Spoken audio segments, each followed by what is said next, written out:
Now the damn thing's working, and we are live, ladies and gentlemen. Welcome to episode 62 and the final episode for this miserable year that we will call 2020. I'm TJ. And I'm Ken. And back to the show is one of our favorites, and one of your favorites as well, Tim Herron. Tim, welcome back, buddy.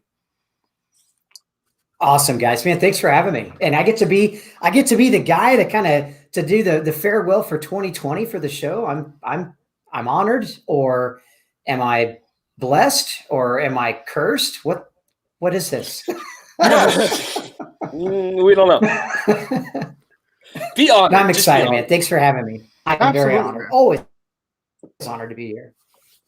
Absolutely, man. We are certainly glad to have you back. So just like we did with the last episode, when I had inspiration, I was equally inspired for this episode. So folks, if you will head over to our Teespring store, you will see that there is a special shirt in honor of Tim's third or fourth time on the show.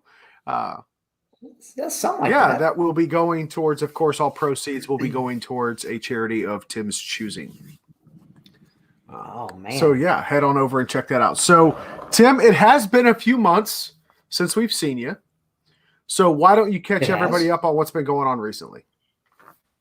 Oh, a lot of teaching, a lot of classes, a lot of home remodeling that I'm finally seeing the light at the end of the tunnel on for home stuff.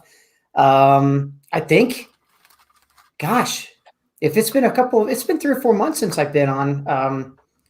I was very fortunate to win the Area 1 single stack title from the USPSA Area 1 Championships, and then had a awesome showing too at USPSA Area 2 championship down in Prescott, Arizona last month also. So get to be a two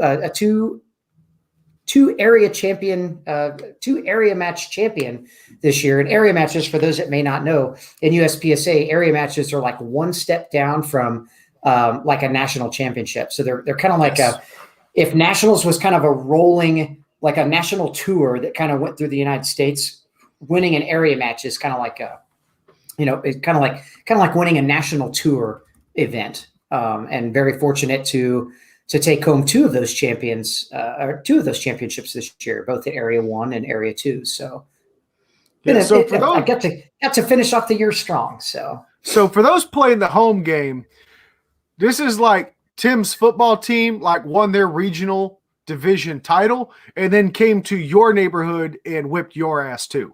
Yeah, right. Yep. That's what happened. That's what happened.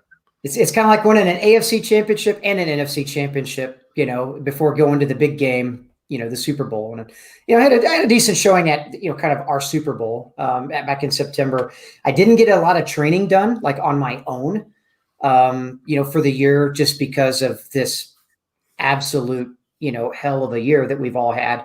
Ammo was tight. Classes were aplenty for me, which was great, but it didn't allot me a lot of time, with everything I've had going on just in my personal life, with, like I said, building a new house and everything too, and lots of classes to really focus on training up for nationals like I should have.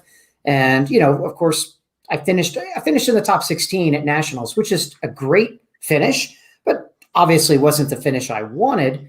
But, I talked to a couple other top level guys, and they were like, well, do you feel like you really deserve to finish any higher than you did? And I'm like, well, honestly, based on the work that I did not put in this year, no. And they're like, then you got exactly what you deserved.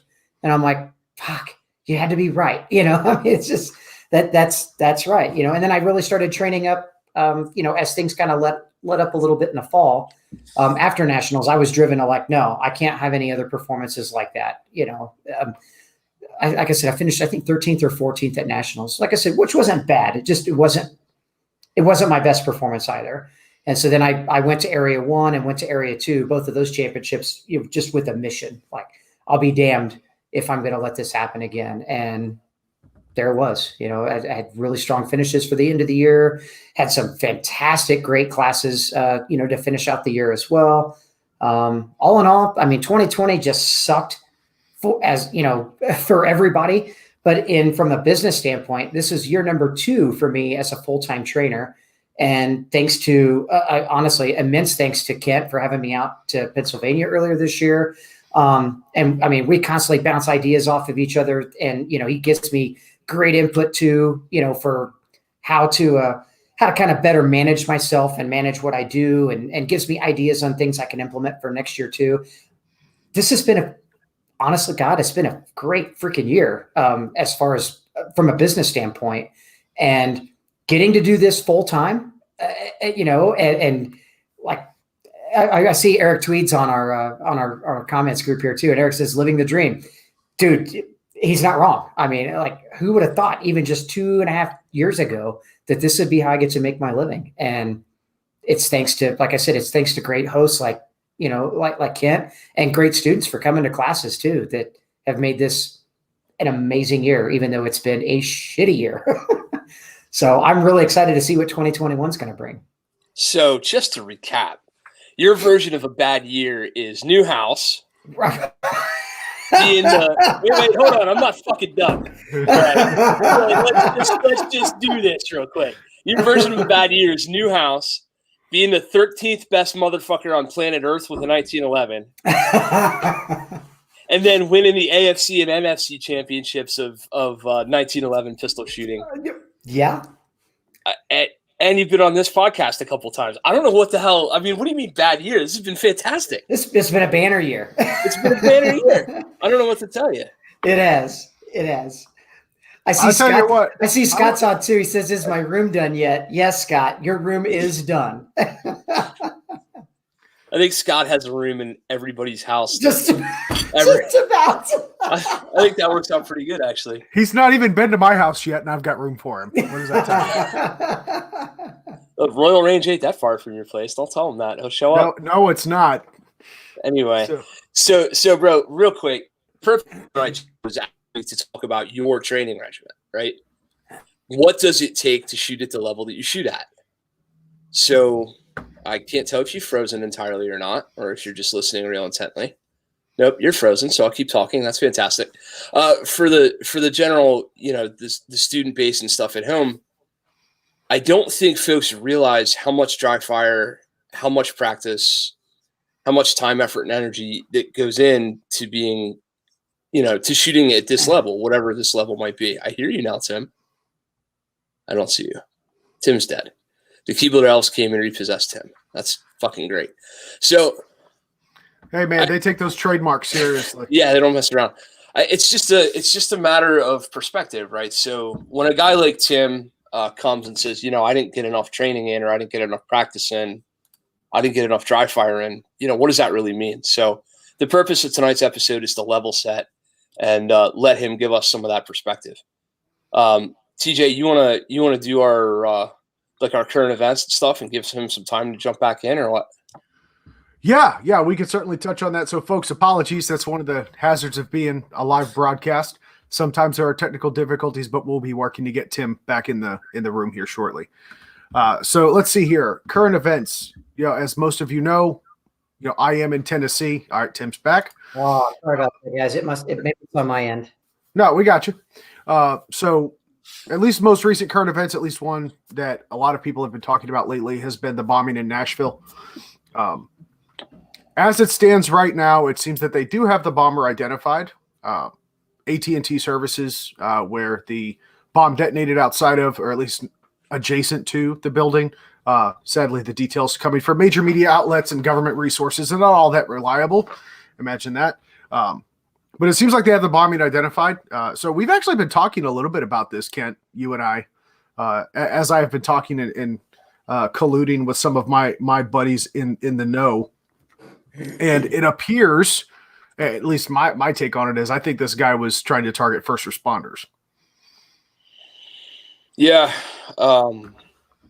As if they haven't had a hard enough year, right? Yeah, no right. kidding. Yeah, they're trying to spin it like he was some paranoid guy about 5G. It is what it is. You can't. That's all speculation. So please forgive me on this because I'm just kind of catching up a little bit on this. Yeah, that's fine. Yeah, like I said, I've been traveling for the holidays and basically just kind of put social media on the back burner for a few. That's why you're the champion and we host a podcast. with regards to that bombing though, I mean, there was like a video that you could hear. Was there like a recording that was coming from that RV that was basically like telling everybody to evacuate the area before this was detonated? Was that done by the person that is speculated to have done this, or? So we can certainly suspect that with a reasonably high level of confidence. So just to break things down for those of you that haven't been paying attention, obviously this has been big news in the local area, right? We've seen a couple of copycats as well, or at least attempts at copycats with no real intent or actual device being discovered, but there have been people that have been replicating some of the behavior. So order of events, as reported, the RV was, and it looked like Cousin Eddie's RV too, real shitbox RV, parked in downtown Nashville, just down the street from, actually it's a very busy street that it was parked on. There's a lot of restaurants and bars on that street, but this was parked at the far end of it near an AT&T center.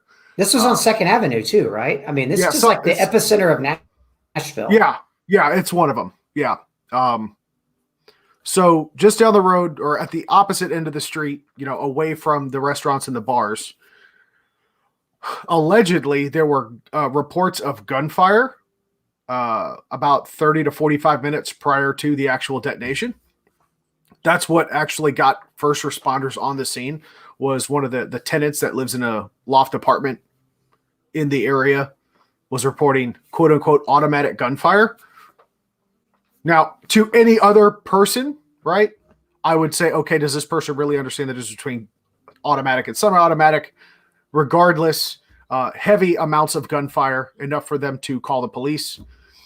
Police showed up, and just before the police actually showed up, there was that audio track playing, essentially to the effect of, there's a bomb in this vehicle or something. If you can hear this, evacuate the area.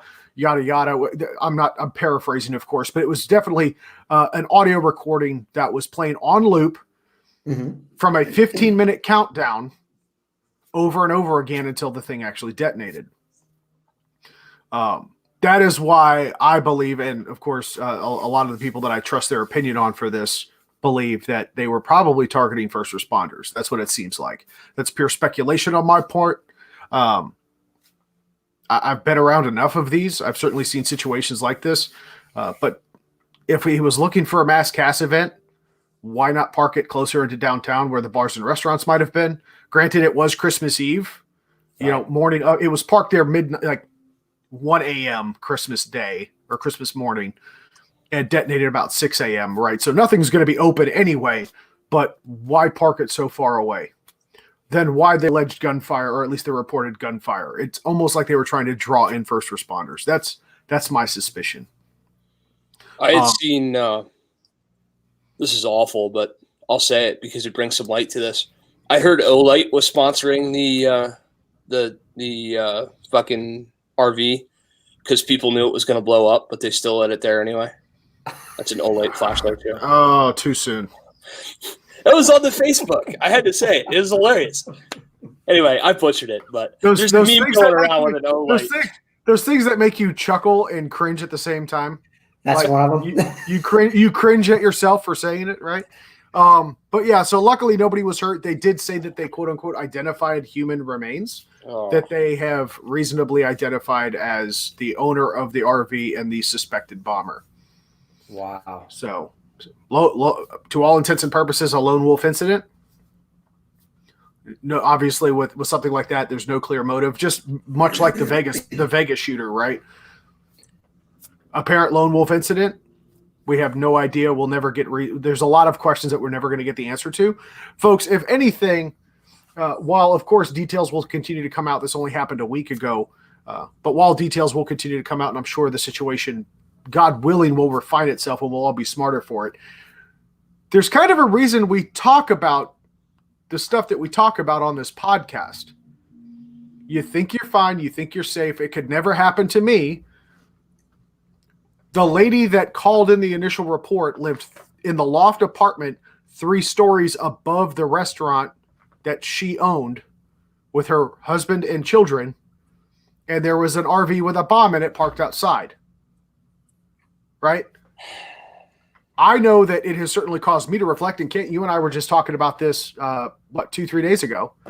This has really caused me to even start thinking about, my go bag, what's in my vehicle, what type of medical equipment do we have, right? All these other provisions and precautions that we can all take as responsible citizens and responsible gun owners and responsible self-defenders to, take action when necessary, or at least be able to sustain ourselves. God forbid that had been a mass cast event. What do you have to even start rendering aid to other people? Clearly there's nobody to shoot. So that Gucci Glock you went out and purchased for $2,000 when you could have spent $600 on a factory Glock and $1,500 on medical equipment surely would have turned the table. Easy. Just spend it all on everything. Let's have the Gucci Glock and the med kit. Sure, whatever. Live your dream. I'll live mine. But yeah, so current events, that's what's been going on here recently, folks. Of course, as things develop, we'll bring them to you as we can.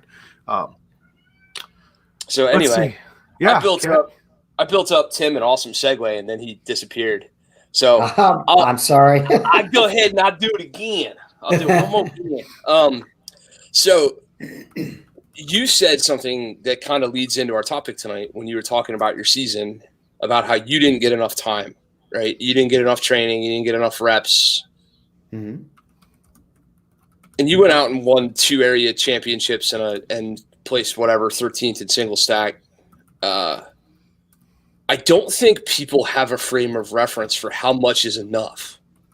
What is the level of, like, if Tim wanted to be the best Tim could be, what are we doing for a training regimen? How much dry fire is there? How much live fire is there? What does that look like for you? Yeah. So knowing and it wasn't that I didn't have the opportunity.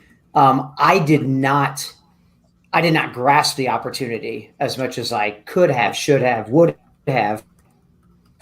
If the only thing I really had to focus on this year were myself, I was working on, like I said, curriculum development for the rest of the year and for next year, and teaching classes. And I know like Scott Jelitsky, he's kind of listening to this podcast too, and Jedi is a hell of a trainer, and Scott will tell you, dude, going to ranges, and this as well, Kent, like going to ranges and teaching students and demoing is not training. You're demoing what you can already accomplish and do for the sake of, teachable moments for your students.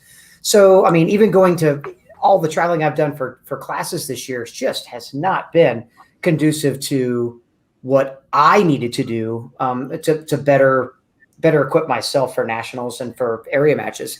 And like I said, it all came to fruition for me when I went to nationals, and I had a couple of really good stages, and then I started shooting conservative. I started shooting like, holy shit, there's a leash around my neck, and it's getting tighter and tighter and tighter. You know what I mean? It's like that, almost having a little bit kind of internalized fear, like I'm shooting better than I think I should be for the amount of work I've put in. You know what I mean? And so there's like that like, kind of that Lanny Basha moment where you're just like, I shouldn't be here right now because I haven't put in the work to deserve to be here right now.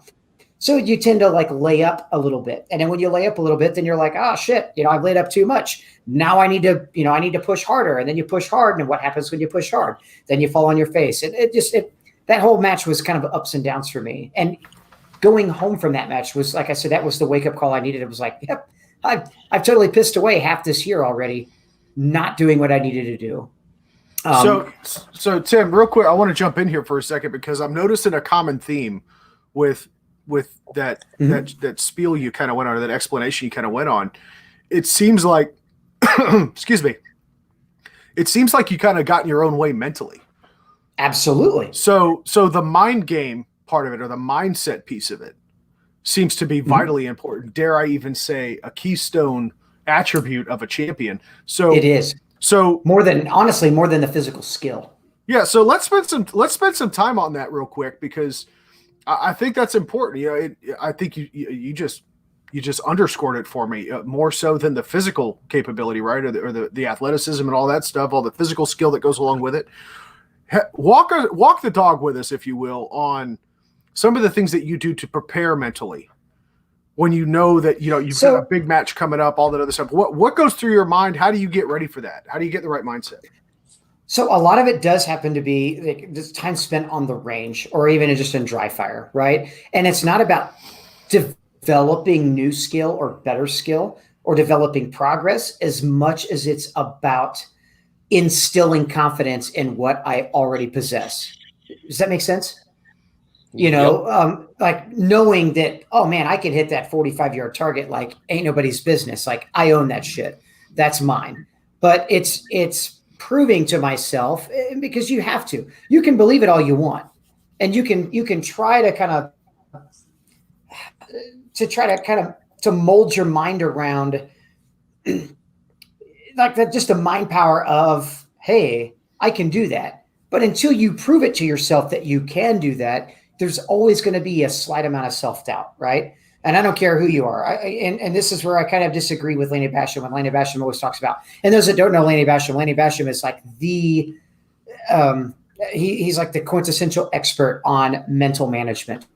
But there's a great book that I recommend called With Winning in Mind that Laney Basham wrote years ago when he was an Olympian rifle shooter and won the gold, up to and winning through the gold medal back in like 1975 or 76 at the Olympics. So, and there was a big thing he was talking about, like, you're only as good as what you mentally feel like you mentally believe you are capable of, right? And a lot of that starts with basically kind of molding your own brain power into knowing it. I don't want to say lying to yourself, but you have to be your own biggest like cheering section. I can do this. I know I can do this. I belong here because of these reasons. And being able to then just dive into those reasons and mold those reasons to your brain power to know that you're not just walking the walk, or not just talking the talk, but you can walk the walk. But there is a part of being able to walk the walk that you have to be able to prove to yourself. And that's where I faltered. I had the mental game wise, I knew like I'm capable. I know I'm capable of winning a national title. But there were certain parts of my game, certain aspects of my game that I had not spent the time on that I knew I needed to in order to reinforce or to validate what it is I was trying to believe that I was capable of doing, if that makes sense. So it's like, you can believe all you want, like I'm a national champion, but until you believe I am capable and I possess the skills, see, Tim, look, pow, pow, pow, pow, pow. See right there. You just proved you're a national champion. That's the stuff that I'd faltered on. That's the stuff that I was just like, oh man, I'm so busy with the house. I'm so busy with teaching. I'm so busy with everything else.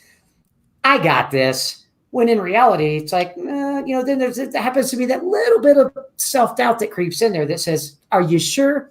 And anytime that you can ask yourself, are you sure? Instead of saying, yeah, motherfucker, I'm sure, that's going to lead to self-doubt, and that's going to lead to not performing at 100% of your potential. So yeah, I'll tell you what, all it takes is that little seed. That's it. Doubt. That you're absolutely right. Dude, you can see it.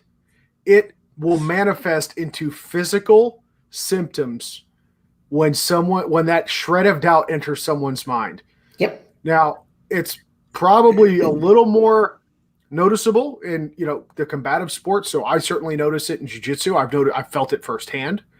That moment that someone starts second guessing themselves, if you look at a jiu-jitsu competition, mm-hmm. You've got those guys that are all amped up and like they're getting heated. They're ramping themselves up to get ready to go fight. Right. And then they'll watch that fight right before theirs. And they'll see the guy that maybe that guy or girl that they thought would win. Like, oh yeah, this person's going to tear it up. And then they watch it and they're like, oh shit. And then like their breathing gets heavy. Their shoulders slump. That look in their eye disappears. Emotion is gone, right? It's like they get a washed over look in their face, and you immediately know if you are not that person, but you see that other person or that opponent do that. It's honestly, that's almost the best ego boost in the world, because you're like, yeah, I got him. I got them before I even had to get on the mat with them or before I ever had to get on the range with them. I got them.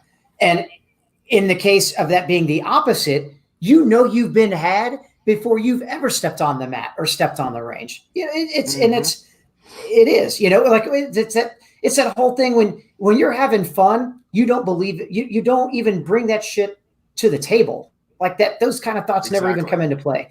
The minute it's no longer fun and it's like, oh my God, this is for all the marbles. And you almost, like I said, you get that washed over look on your face, or instead of that, like that breath of fresh air when you're just calming yourself, like there's such a thing as good nerves and bad nerves in my, in my opinion. But when you're calming yourself with the good nerves, they're like, okay, I'm ready to knock this shit out. Here it comes, and then there's that other time when it's the bad nerves and you're like, oh, I'm not ready for this yet. Mm-hmm. That's the bad shit. And when that bad shit creeps in, that's, like I said, you've been defeated before you've ever stepped up to the plate. And that, unfortunately for me, that happened about my 6th stage in at Nationals. Like the first 4 stages were baller. I mean, I was like, yep, I'm right where I need to be. And then there was that slight moment of self-doubt where I was like, wait a minute. I've not put in the work I should have to be where I'm at right now. And the minute self-doubt crept in, I was like, oh, damn, what did I do? The very next stage, I think, which was actually stage 1. We started on stage 6, ran down to stage 1, and then went up to the hill and shot everything else. Stage 1, there was 2 swingers, swinging targets that actually had hardcover on both sides of them. So they were tight, tough shots, not shots that I'm incapable of making. I mean, at all. And immediately during the walkthrough, I saw those 2 targets. It was like, like I got this shit. And then part of me, 2 shooters away before I stepped up to the plate, I thought, I wonder if I should try a different method of attack on those 2 targets just to play it safe. Bro, you can't play it safe at Nationals. Like this is for a national title. The fuck am I going to play it safe for? Who do I have to play it safe for? Like, for what reason am I even contemplating this? And sure enough, I played it safe on 1. And as soon as I played it safe on 1, I was like, damn it. I lost a second and a half on that particular part of the stage. I'm going to go for broke, which is the, again, polar opposite of what I needed to do on the other side of it. And what did I think? Oh, man, I got all the time in the world to shoot this one really, really fast. And I'll just crank 3 more shots on that target than I need to. And the hits will be there. And I went alpha miss on 1 swinger, and I went alpha miss on the other swinger, even though I shot 3 extra shots at it, all because, again, I wasn't mentally confident in my ability that I knew I could hit those shots. And if I had it to do all over again, I'd go 1 for 1 on them bitches all day, every day. No problem. Why was it a problem right then? Simply because I hadn't gone to the range on my own accord, right, to validate what I needed to do to build the confidence in myself to then execute, and just execute, not think about it, not second guess it, not do anything other than just execute, And then secondly, I let that mental game, I let it falter when it didn't need to. And then of course I walked off that stage going, damn it. And then what do you think happens? The same thing I tell people, folks in class, like you cannot let one mistake beget 5 other mistakes, because now I'm walking around with all these mistakes in my hands. And can I focus on shooting a gun when I'm carrying around all these mistakes with me? No, I got to let it go. And it took me about 2 more stages to let that shit go. And then I ended up, I hammered out another 3 or 4 stages. It was really good. But unfortunately, the damage was done by then. Exactly. So as it's the stuff that I teach, it doesn't mean that I don't also, I'm not subject to the same faults and failures and mental anguish that every student that I ever have in any of my classes has. Trust me, that's the reason why I teach it. That's the reason why I teach it. It's because it's important.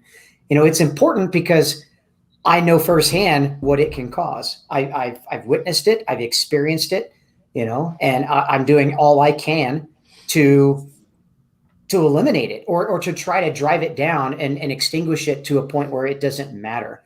And then that's what I did, like rolling into area 1, which was like 4 weeks later.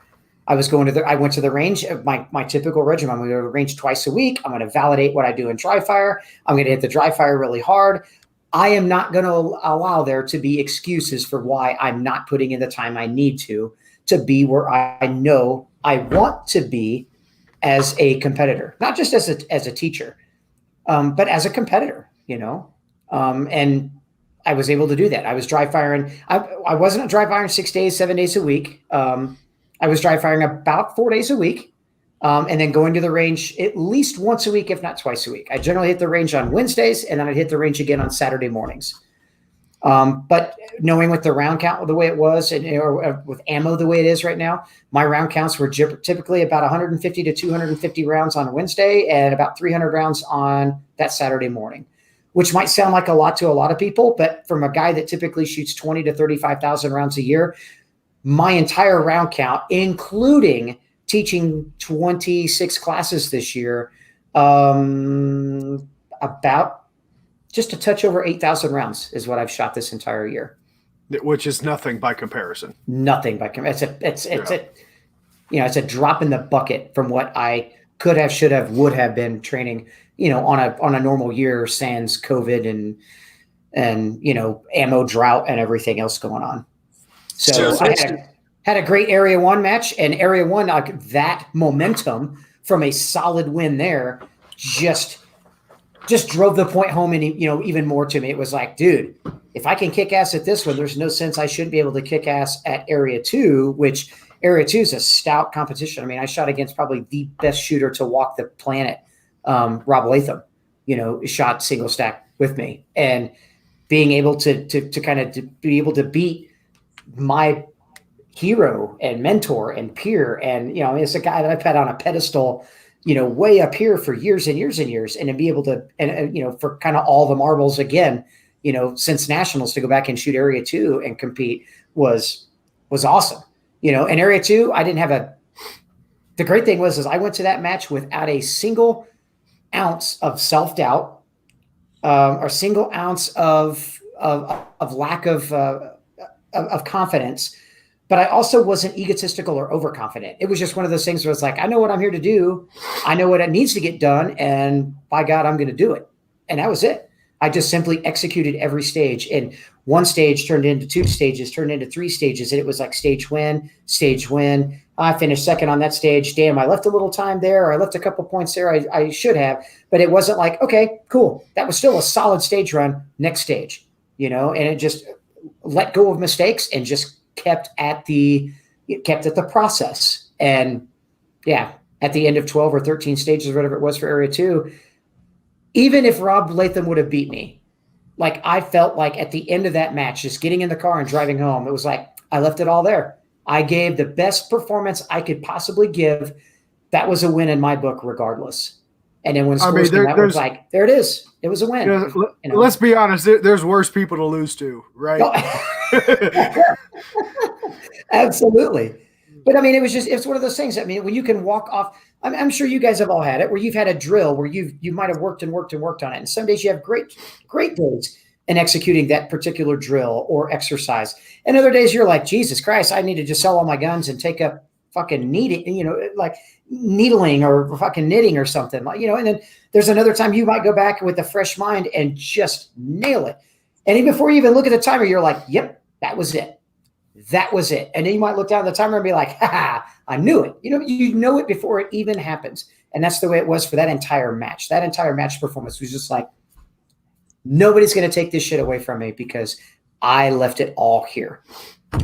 So let's deep dive. Let's talk about the numbers a little bit, because this episode is stemming from some conversations with some other trainers and some students and stuff. And what I'm hearing is a couple years of 30,000 rounds a year and 7 days a week dry fire will bring your level of automaticity to the where 30 is a bad day. So, right? Yeah. So in the defensive fucking training world, we always talk about how you'll default to your lowest level of anchored abilities, right? So you won't rise to the level of your training. You'll default to what you've anchored or mastered or automaticity or whatever. What that tells me is that at your worst, your level of automaticity is 13th in single stack nationals. Right. So what did it take to get there? It took how many years of 7-day a week dry fire. How many years of 30, 40, 50,000 rounds a year? Now, you see what I'm trying to do here? No, absolutely. Absolutely. I will tell you right now, I don't believe now, and knowing I've qualified for a world shoot slot, and I'll be shooting for the IPSC World Championships next year in Thailand. I may be a little off base here because I've never got to compete on the world stage before, and I'm doing that next year. So, and I've talked to a lot of my peers, a lot of guys, competitively that have won world titles before, that have won multiple national titles. And I'm like, okay, in preparation for the world shoot, how many rounds do you typically shoot in a year? And the numbers have been between 50 and 85,000 rounds in a single year in preparation for world shoot. I've also talked to a number of folks that it was like, after 85,000 rounds, I was so burned out by the time I got to world shoot, I didn't even want to press the trigger on a gun. It just like that level to get there burned them out. And if they had it to do over again, they would have changed they would have restructured their practices and their dry fires to not just be about rounds down range for the sake of rounds down range. I think a lot of it has to go with just they're pressing the trigger simply to just like the gun just becomes literally an extension of their hand. It becomes as much of an extension as breathing, as blinking. It's so subconscious. It's if I'm looking there, there's a gun pointed there and that's it.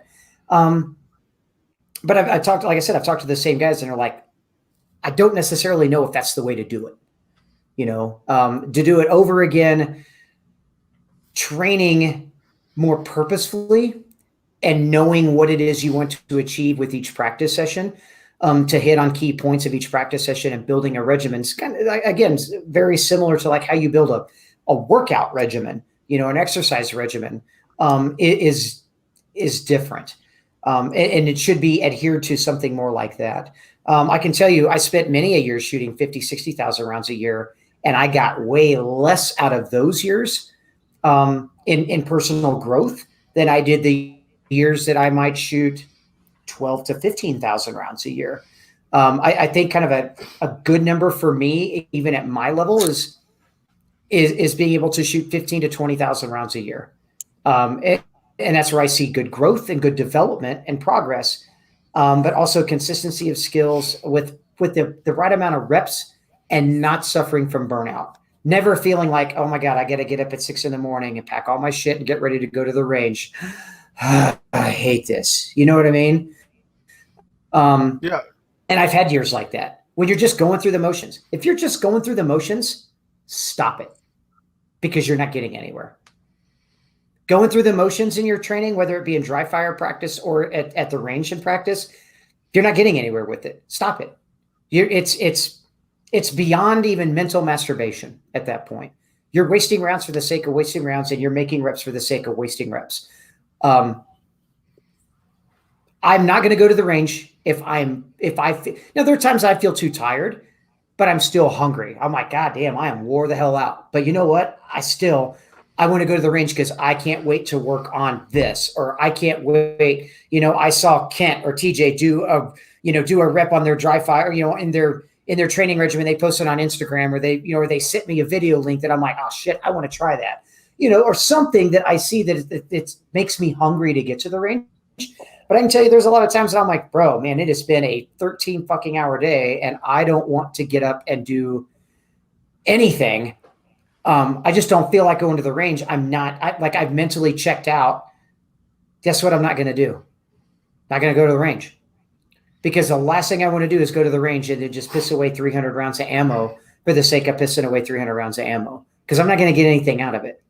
You don't go to the range and just magically like, well, I guess I'm fucking here. And then presto changeo, you press the trigger 5 or 6 times and then like, whoa, I've got this renowned sense of, being, let me get after it. No, typically we all know how that works. You shoot 5 or 6 rounds, or you shoot 2 or 3 iterations of a drill or exercise. The next thing you know, you're shooting at a fucking rock at the top end of a berm over there to see if you can hit it.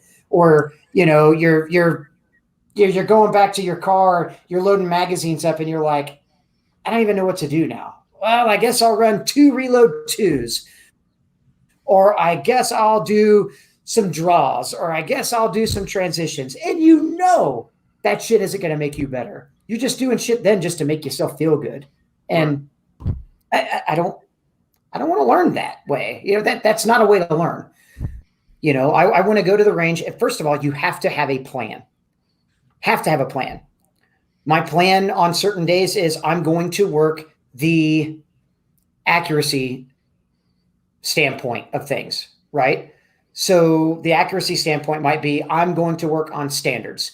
And like in USPSA stuff, like standards might be 25 yards freestyle, strong hand at 15 yards, support hand at 10 yards. I'm going to do a lot of group shooting. I'm going to do a lot of, dare I even fucking say, B8s.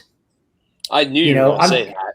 I hate them. I fucking hate B8s. I love shooting tight ass groups at like 50 yards on USPSA targets. I fucking hate B8s. They're boring to me. But I also know their value in what it is they derive of me as a shooter, right? They're simple 10-round exercises, 10-round drills that make you accountable for every press of the trigger. So when I'm working accuracy, that's all I'm going to work that day when I go to the range. I'm not going to work accuracy and then go, oh, I guess I'm going to set up a bunch of cones and stuff and work movement. Nope. That's going to be another exercise regimen, right? It's like going to the gym and you want to work on your chest. You're not going to go to the gym and then start running on the treadmill for 45 minutes. And then like, hey, I see the squat racks open. Let me go do some squats before I bang out, 16 sets of chest exercises. You're there to work chest. That's what you're there to work on, right? In and out of the gym, 45 minutes. This is what you're going to do. The next time you go to the gym, you're going to work legs. That's when you're going to work this, the squat rack, the, deadlifts, and leg extensions, leg presses, all that stuff, right? You got to think about how your shooting training is just like it would be. And there's a ton of dudes that go to the gym. They know how to build a good exercise regimen, and they don't know how to build dick when it comes to a shooting regimen. If you know how to build an exercise regimen, then you know how to build a shooting regimen. Maybe you just needed this podcast possibly to maybe get the gears turning on that. I'm never going to work 2 body parts or 2 components of my shooting at the same time. I'm there to either work accuracy drills, and sometimes those accuracy drills are slow fire drills. Sometimes those accuracy drills are timed fire drills. The next exercise regimen or the next time I'm going to go to the range, I will work speed drills, right? These are all the go fast fucking Instagram kick ass shit, right? The sub 1 second draws, the 6-round build drills at 7 yards, the, L pres drills, the 2 reload 2s, all the stuff that even if I'm really good at it and I'm not seeing a lot of gains in time, right? I'm kind of up against my own personal and physical limitations of things, but just being able to go to the range and know that like any given repetition, when I hear that timer go off, I can draw that gun, fire 2 shots in sub 0.8, right? Do a standing reload in 0.8 to 0.9 and fire 2 more shots and do a 2 reload 2 at 7 yards to 10 yards in like sub 2 seconds, right? Like that kind of stuff builds and instills that confidence. Confidence does play a strong part in this, right? And then there's going to be other things that I'll do. So I'll work on those types of things. My next regimen might be, okay, cool. I'm going to work on the the movement aspect of things, like soft exits, soft entries, entering into positions, shooting on the move, shooting exiting positions, shooting as I'm getting into position, shooting when I'm getting out of position, transitions, moving from position A to position B, those types of things. And then another kind of breakdown thing I'll do is I'll build up maybe small 12 round to 14 round stages, and I'll work on a lot of just stage dynamics, everything from drawing and getting 1 run at a stage.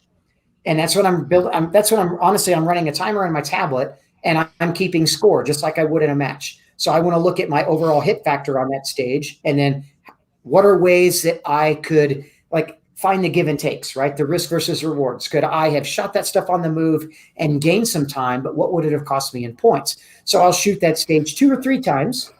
and look at it overall and kind of find an average, right? So like a bell curve of what was my best run, what aspects of a best run makes the best run. And then I'll change things up and I'll shoot a different stage, 2 or 3 runs, and do that same thing just to work on stage things. Is my stage playing up to par? Is my execution of my fundamentals of the things I've worked on other dry fire or live fire sessions conducive to me being able to execute it on demand, right? And I treat my dry fire the same way. I'm not just going in, I'm not standing in front of targets, and you can kind of see behind me here, you know, I've got targets kind of stepped up behind me. I've got targets all over this room. If I move my computer screen over here, I've got targets all over.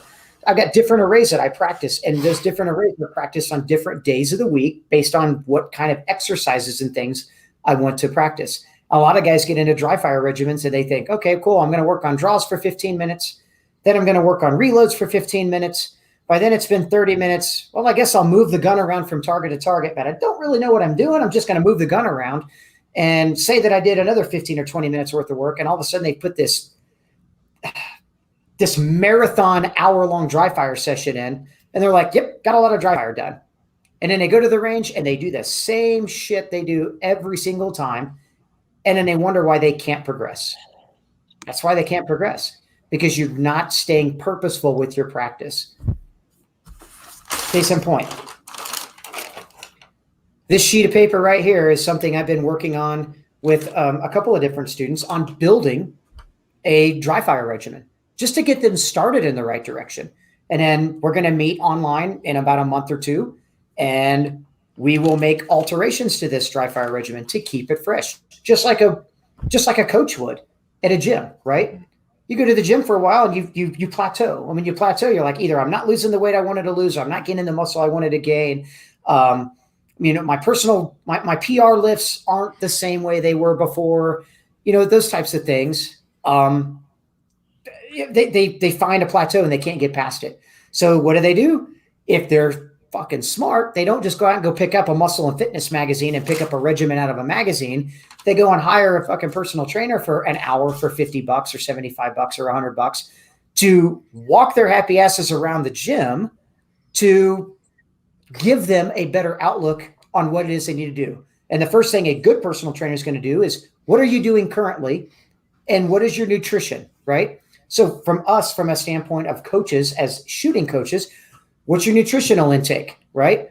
What kind of time are you investing in this? What are the exercises you're investing in this? What are the repetitions you're investing in this? Even more so, what are the proper repetitions? Are you just working a timer all the time? You know, are you doing everything just on a par time because you read, say, Steve Anderson's book or Ben Steger's book, and everything's got a par time associated with it, so you just hammer out par times and you disregard fundamentals and technique? Or are you just working fundamentals and technique, and maybe you need that kick in the ass with some par times to learn what it's like to push the personal performance envelope? So those are things I look at when it comes to looking at a student's regimen. And if they can't give me any sort of like, well, what do you do? Well, I don't know. I do a little bit of this and I do a little bit of that. And I'm like, okay, stop. Right then and there, that tells me you've kind of been mindlessly going through the motions without a purpose. And I do that same thing. Like, even for myself, my personal development, I change my purpose about every 2 months.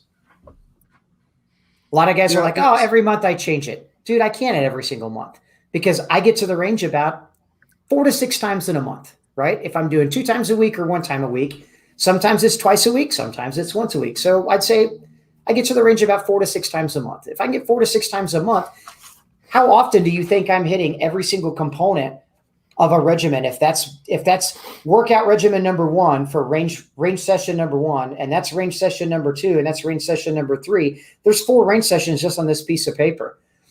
So if I'm hitting 4 range sessions a month, I may only be hitting these things once a month. So in 2 months' time, I'll at least get 2, maybe 3 iterations of these drills or exercises before I need to change it up to keep it fresh and keep it purposeful, so that I'm not just going through the motions, or I'm not just rote repetition of stuff.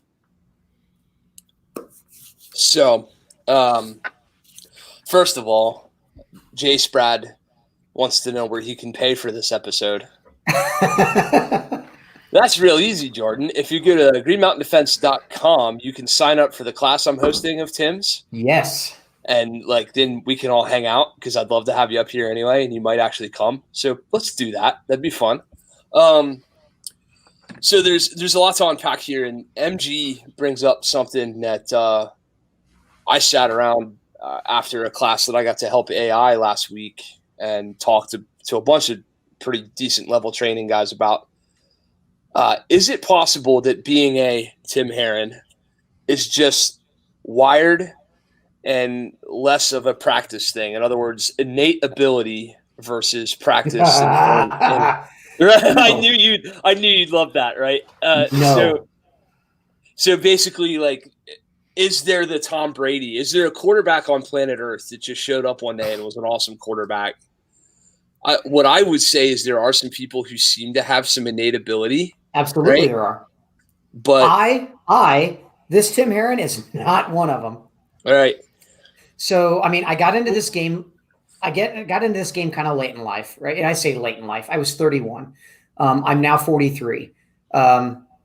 Actually, I kind of got into the game when I was 32 or 33. So 2020 was my 10th year shooting. And when I mean shooting, I'm not just talking about competing in USPSA. I'm talking about shooting, period. So yeah, I guess I was 33 when I started shooting. So it wasn't like, I picked up a gun when I was 12 years old and my dad took me to the range and I learned all this cool shit. And I went to junior camps and I was a sponsored junior shooter. None of that stuff happened for me. Right. I was 33 years old, a single dad of 2 kids. My oldest at the time was 12. My youngest at the time was 5. So, full-time dad, working, and then trying to find a way to carve out, for me back then, maybe once every 2 weeks to go to the range and actually live fire and dry fire endlessly. It was all I could do also to take a weekend away from raising kids. And like I said, being a single dad, to go take a class with somebody. So it was 2 to 3 years into my development as a shooter before I finally had the opportunity to go see my first kind of taste of a 2-day, 3-day training class. And I went and trained with Mike Seeklander in Tulsa, Oklahoma. And for me, that was the catalyst. That was when I was like, holy shit, I've been doing it wrong for so long. I had 2 years of like that, 50, 60,000 rounds a year. I'm just going to, I'd go to the range on the range sessions I could go to. And dude, I'd bring an ammo can full of fucking ammo. We're talking 1,500 rounds to 2,000 rounds. And I wouldn't leave until that was nothing but a full can of brass. That's it.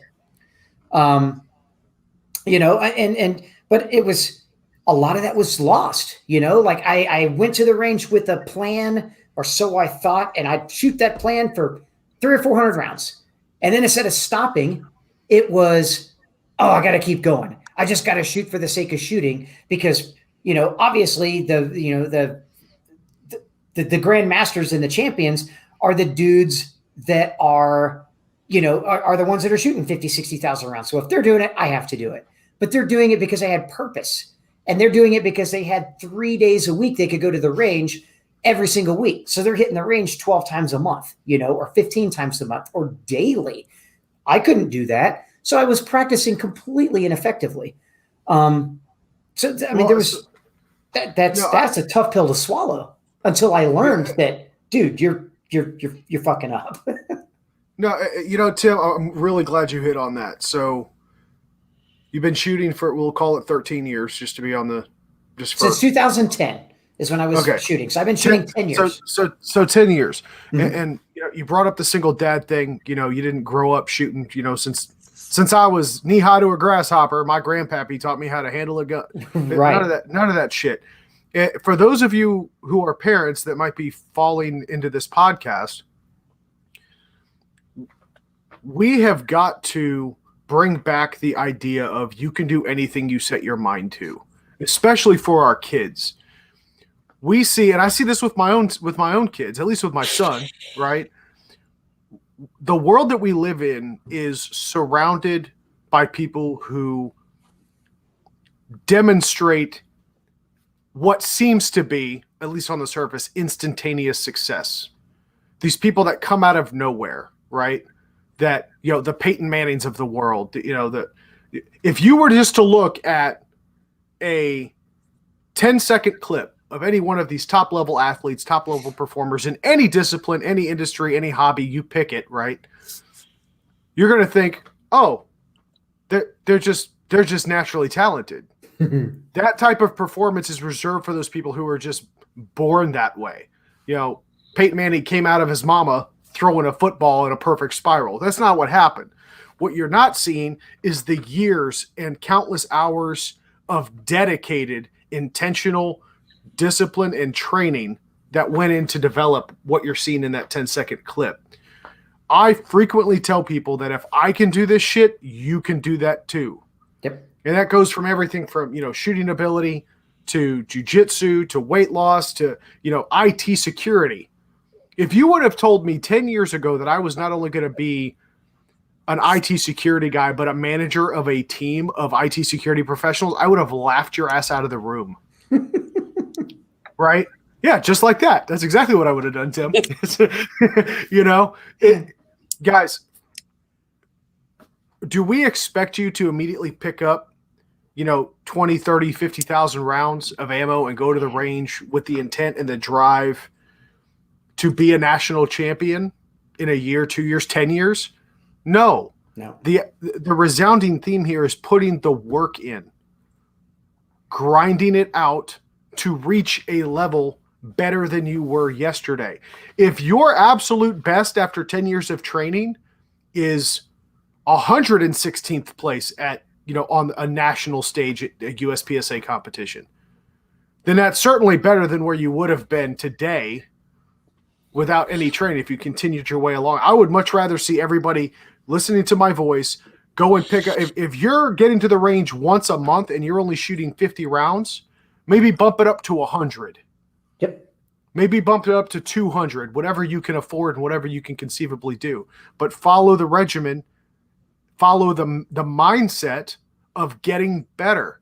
Training like a champion doesn't necessarily mean that you yourself will end up a champion, but you will be the champion of yourself in that skill level and that discipline and whatever you choose to apply it to. So Absolutely. Take that for what it's worth. But it drives me nuts with kids these days. I'll tell you what, like my biggest, and Kent's heard me say this 100 times, and he's going to hear me say it 100 more, even next year with classes and things. And I don't say this just for the sake of like rote repetition of just saying it, I truly say this because I mean it. I train to the level of what I know I'm capable of, or to the level I would love to achieve. But at the same time, like teaching for me is so rewarding and so satisfying to me that I also know my limitations as a competitor. And it's not that I have limitations. It's not that I'm putting limitations on myself. Like I know the level of work that I'm ready to put in without taking away what I'm capable of giving or providing my students.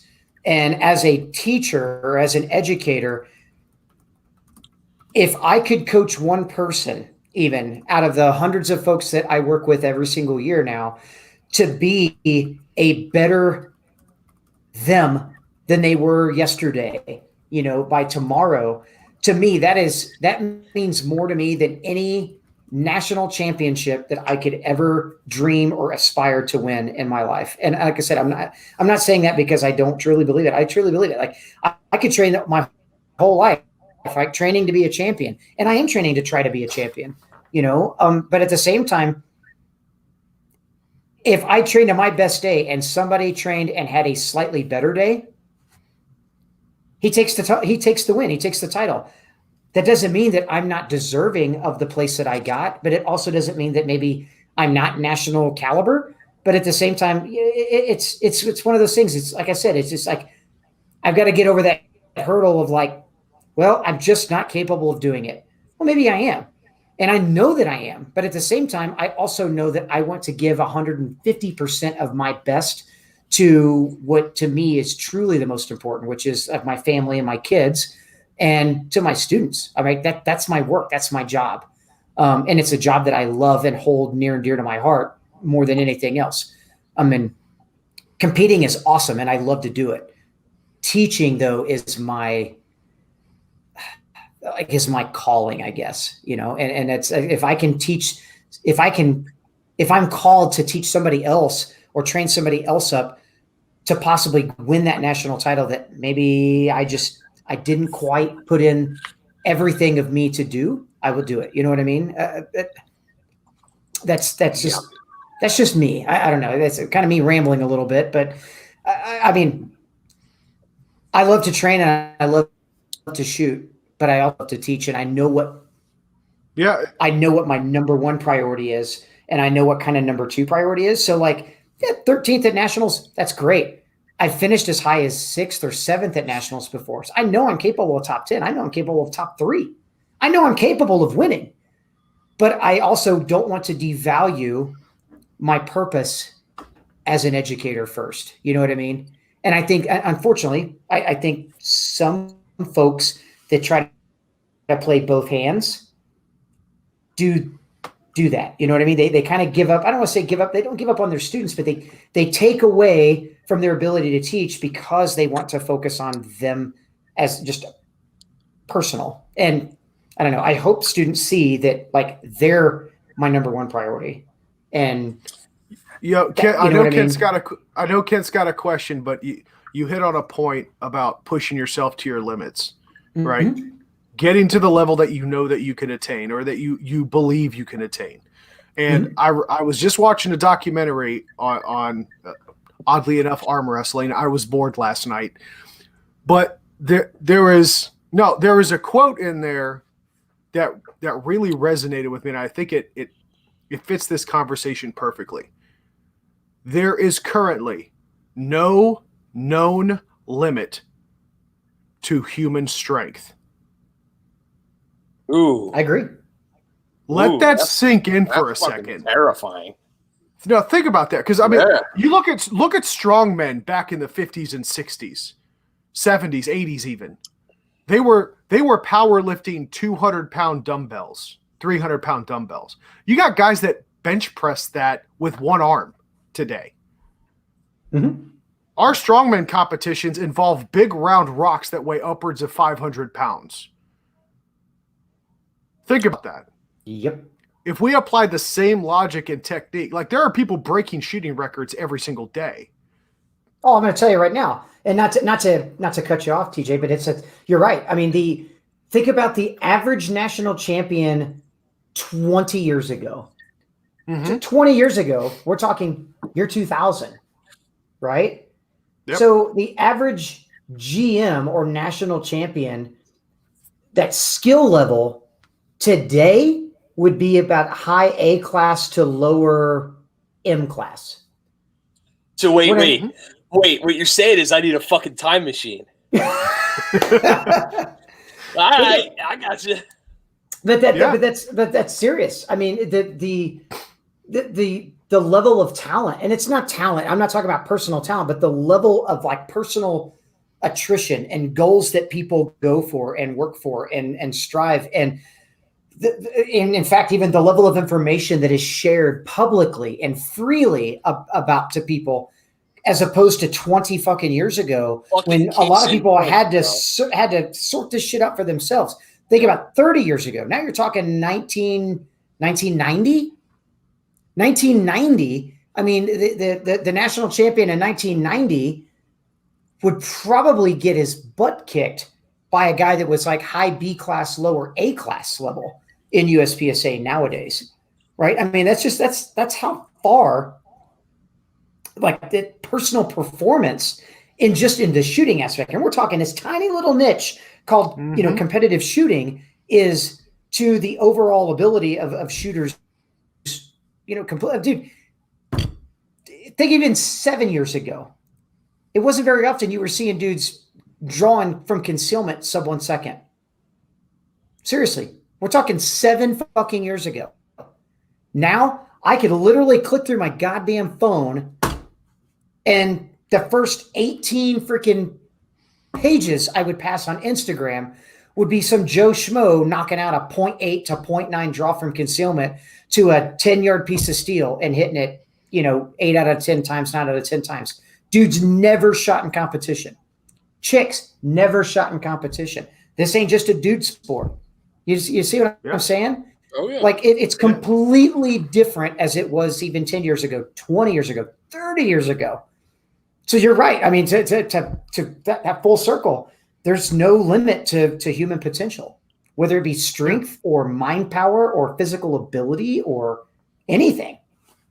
Yeah. So it comes down to not do you have the natural ability? The question is do you have the fortitude and the discipline to reach the next limit?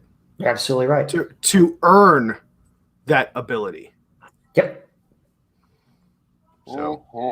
So you touched on another interesting point because there's a lot of different people that are going to hear this. So if you guys didn't catch that, Tim prioritized his life. And he prioritized it in a way that I think everybody that's going to hear this would resonate with, right? Family first, job second, competitive shooting third, right? Not to speak for him, and I don't know if he puts faith or those priorities did change, right? I mean, family priority has always been my number one priority. Like I said, and I'm not. This isn't like be a sounding board for single dads everywhere kind of thing. But I mean, as a single parent, that like life itself, like dude, I've got human life that is depending on me to work hard, earn money, pay the bills, keep a roof over their head, those kind of things. So that obviously that's priority number one. Priority number two for a long time before I got into the teaching game was me, like I want to be the best competitive shooter I can train myself to be. And then when I started teaching, like I competitive was still number two. Teaching was, kind of a distant number three. And then teaching became a very close number three. Then all of a sudden, somewhere along the last 2 to 3 years, teaching has become priority number two. I think a lot of it's because teaching is also my sole means of income, right? It's my sole, it's how I bring home the bread to take care of my number one priority, which is my kids. Competitive shooting and shooting competition has kind of become not a distant number three, but it's definitely become a number three on that foundational list of like what makes Tim Herron tick.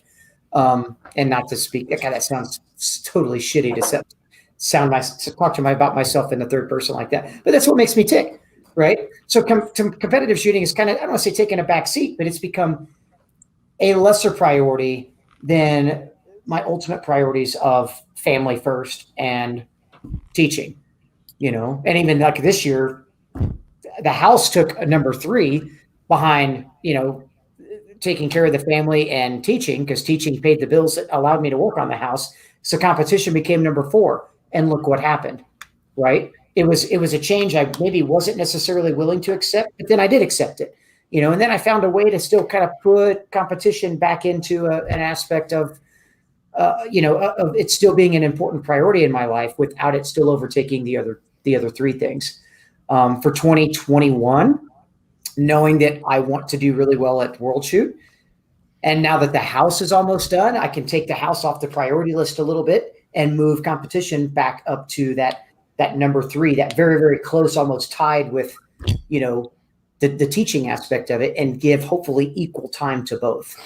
But I mean, it's like my priority has never been, I'm going to quit my job. I'm going to take up competition shooting full time. I'm going to go to the range every day. But there are guys, I mean, there are the Peyton Mannings and the of the world that becomes their world. I mean, to the point that they devolve in every other aspect of their life, honestly, to devote all of their time and resources into becoming the best quarterback, the best race car driver, the best shooter. I mean, it is always going to be a balance for, I hate to say it, the common folk. And I'm a common folk. So that's where I was going with this. So my point being, I hear a lot of dudes say, man, I got the job, I got the wife, I got the kid, I get the house priorities. I'm trying to be good at this other thing that matters to me, the weight, the workout, all this stuff, right? We all have our stuff. Fuck, I got 4 jobs these days, it seems like, right? Yeah. But yet, it is absolutely possible to be fucking world class in a couple of them. Absolutely. There's no reason you can't be. And I am the champion of dry fire in this basement. Like, fuck you. I win every time because it's my basement. So there's a million trophies over here, and like Kent is the world champion of dry fire in his own basement. My point is simply that for those of you who are, and this kind of sounds like a gym speech, and it kind of is a gym speech. Those of you who are saying, I'll never be that good because, and there's something coming next, which is, the kids, the wife, the house, the job, I work this many hours, I do this many things, I do that many things. Man, I don't know. Our boy over here found a way to be 13th at nationals with a 100-year-old gun. Well, like I said, 2 years ago, I was 6th or 7th at nationals, top 10. Right. I mean, it's one of those things where it's like, no, I know what I want to achieve, and I'm going to do everything that I can, sans reprioritizing other things that are important in my life to attain that. Right. And a lot of that comes with regimenting time or carving out a particular amount of time in a day, in a week, in a month, in a year to whatever it is you're trying to focus on. Well, in everybody's life, they're going to have two things: priorities and excuses. Exactly. Now, they're different for a reason. Yep. So every time that I'd be better at this, but insert priority, which they're masquerading as an excuse. Right. Right. If your priorities are house, job, kids, shooting, fine. Let that be your priorities. Don't scapegoat on your other priorities because you're not as good at one or the other. Exactly right. It's just, don't do it. It's bad juju all around. Make them priorities. Everybody's got plenty of time. What people don't have is a clear understanding of what their priorities are. You're absolutely right. Absolutely. So let's use a different example of this, and I'm gonna talk up my boy here a little bit. So your favorite podcast co-host who sits there in his fucking camo is this close to being like a C-suite level executive at a really high-end IT security firm, right? Is a whole hell of a good dad. Runs a household real well. Is a real good husband.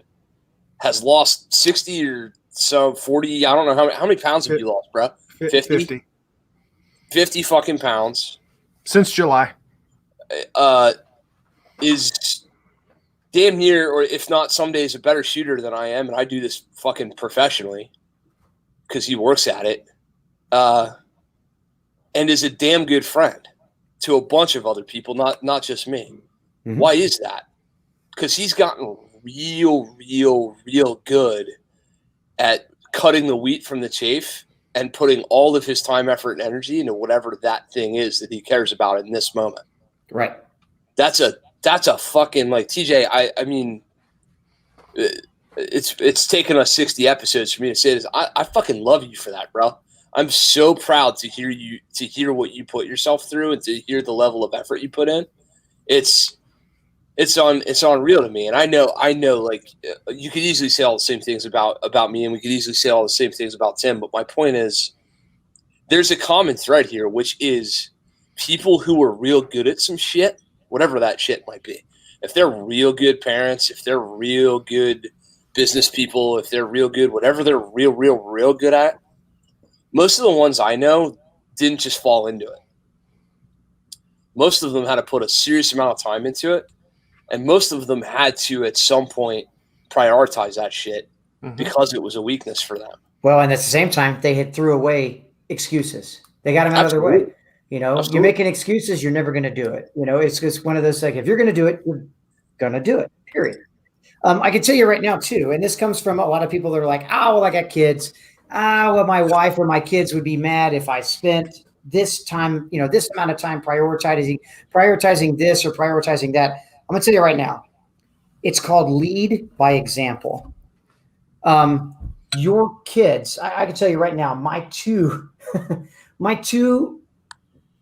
most amazing cheerleaders I have, my two biggest fans I possibly have are my two kids, and my son, who's now, he turned 22 yesterday. My daughter's going to be 16 next month.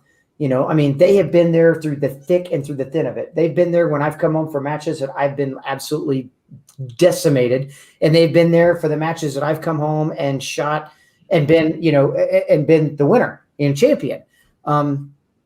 They've been there with me when I didn't want to dry fire. They've been there with me when I wanted to dry fire. They've made sacrifices, just like I've also made sacrifices. Is there been some time that I probably prioritized myself over maybe something that I should have done with them, or should have done with the family, or should have done for the house? Or absolutely. And I know those things don't go unnoticed by them, but at the same time, like, my kids know what work ethic looks like. They know what it takes to have work ethic, because I've led by example.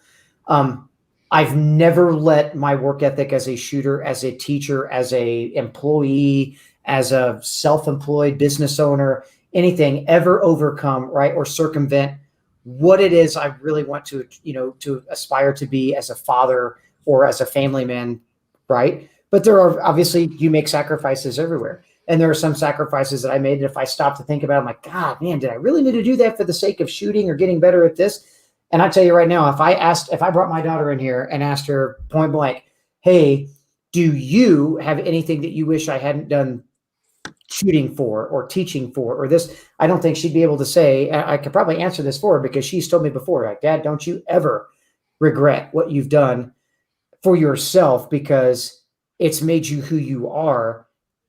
And it makes me love you even more, knowing that you've had dreams, even at now 43 years of age, that you've aspired to do and follow and be a part of, that you never let anything else get in your way to do. Mm-hmm. And dude, that's for my own kids, and at some point in time, it almost tears me up, makes me cry. But at the same time, it's like, damn, my kids see that hard work and effort that I put into what I love and enjoy. So they know when they find something that they love and enjoy, what hard work, effort, and dedication looks like, and what they need to apply to it. So it makes them, honestly, it makes them winners. Like, my daughter cheered all last year, her freshman year of high school, and her 8th grade year, as a JV and a varsity, flyer on a cheer team at her high school as a walk-on. It wasn't like, but she worked her ass off at it, and she was driven, and she knew. I hate that term. There's no such thing as a walk-on. It wasn't really a walk-on. They were just like, hey, welcome to varsity, as a freshman. That doesn't happen that often, Right. But it was because of all the times that she spent literally in the living room tumbling and jumping and doing the splits, and you just do kind, like, what you would kind of consider just mindless practice over and over and over again. I don't think she would have had that. I honestly don't. I don't believe she'd have had that work ethic had she not seen that work ethic firsthand by somebody else in her life, kind of, again, leading the way. So, like, people that use that excuse, like, well, I don't know if my wife would be, my wife would be mad if I took time away, or my kids would, I feel like I'd be taken away from my kids. Dude, it's a lead by example kind of thing too. It's your kids are going to learn a lot by what you show them is important to you. And it doesn't, I hate to say it, because this sounds shitty, it doesn't always have to be them. No, it doesn't. It doesn't. Well, dude, Tim, you are not saying anything that even I myself haven't battled. And Kent, to your points, I love you too, buddy. Wouldn't be doing this podcast without you. But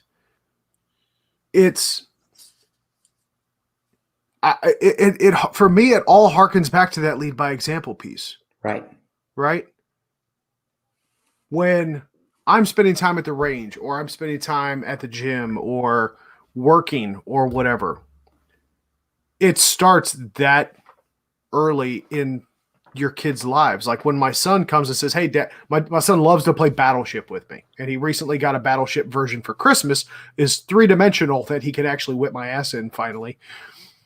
But he'll be like, "Hey, Dad, can we play? You want to play video games? Can we go play Call of Duty or whatever the case would be?" Like, not right now. I can't. I have to do this. This is a priority right now. How about I do the same thing for him when I'm like, "Hey, buddy, I really want you to go to the range with me, but you know what? You haven't done your homework yet. You need to sit down and do your homework. And even if you don't want to go to the range with me or go to the gym with me or whatever the case might be, before you get to do something else that you want to do, you need to put the effort and the time into this priority, which is your academics." Right. And I've always told and I try to set that precedent in his mind early that I don't care what you do on the field. I don't care how many trophies or medals you bring home. I care about your grades. Right. I will never be, and I've said this to him point blank and period, I will never be as proud of you over anything else as I will be for your academics. Period. Right. And I think it's at home. He's a straight A student. So hold on. I mean, it's Tennessee, for God's sakes. Y'all still have the books that say you won the war. Actually, not how good quite. Is the history grade, really? Come on, Dad. Not quite. Point of order, Kent, dear co-host. That is not the case, but they do still spank kids in schools down here. Ah, man. Whew. That's awesome. Oh my God. So I love how this turned into we took it from let's talk about what it takes to be good at shooting. And what it really is what does it take to be good at fucking anything? Exactly right. Because that's really, like, at the end of the day, what does it take to be really good at something? Well, the inspirational shirt says train like a champion. It doesn't say train like a first place national shooter. Fair enough. I mean, dude, that's just it, though. Look at the examples in your life. Look at the people that you know that are real good at some shit, whatever that might be, and let them show you how they prioritize their time. Right. And you talk to that person all the time, right? So I'm going to use the example again just because, right. Yeah. Yeah. We're doing it to each other at this point, but it's the truth, right? Like, so TJ and I a year ago talked fucking every day, twice a day. That is no longer the case in our friendship. Why? Because dude is busy as a motherfucker right now with work. He's killing it at work. Like the real job thing, the thing that pays the bills, the thing that matters. Mm-hmm. Dude's prioritizing his time like you wouldn't believe. And when we talk, he's always – it's funny because I recognize it myself, right? Like when you're burned at work and when you're putting it in and you're really, really, really tired and you've got executive speak coming out of your mouth because like you're saying things like ROI and EBITDA and shit. You're like, where the fuck did that come from? Like, that's not me. Where did that come out? My point being, though, for the last 6 months, it's very obvious that his mental focus has been that, right? It's very easy to see where somebody else's mental focus is just by knowing them well enough and getting to see where they put their time. So if you're the person who I'll use the meme that went around on Tim's PS quick sidebar. One of the greatest things about being able to take national level trainers classes is that you get allowed into their alumni Facebook groups. And then you see like some of the best fucking content, and you'll realize that it's all the same 11 dudes on the internet. We're all just in everybody's fucking alumni group. That's another problem we have. But there's a meme that went up on Tim's alumni group like a month or two ago. It was like, well, I took a Tim Herron class now, so now I know how to get from C class to A class, but I'm still not going to do it. Or so now I know what mistakes I'm making, or something like that, right? Uh-huh. And there's that guy who's talking about wanting to do whatever it is. So he's talking about wanting to get to A class in USPSA, or he's talking about wanting to drop weight, or he's talking about wanting to fix his finances, or he's talking whatever the fuck he's talking about. He's just talking about it. Yep. You know those dudes in your life, and those girls in your life. You know everybody knows at least a dozen of those people. Sure. And what I would tell you is, for me anyway, I find that those people are those people in whatever circle they're in. So if they're the guy who's talking about getting better at shooting but not training, They're also probably talking about losing weight, but not losing weight. They're also probably talking about getting their money in order, but they're also probably talking about how their life sucks.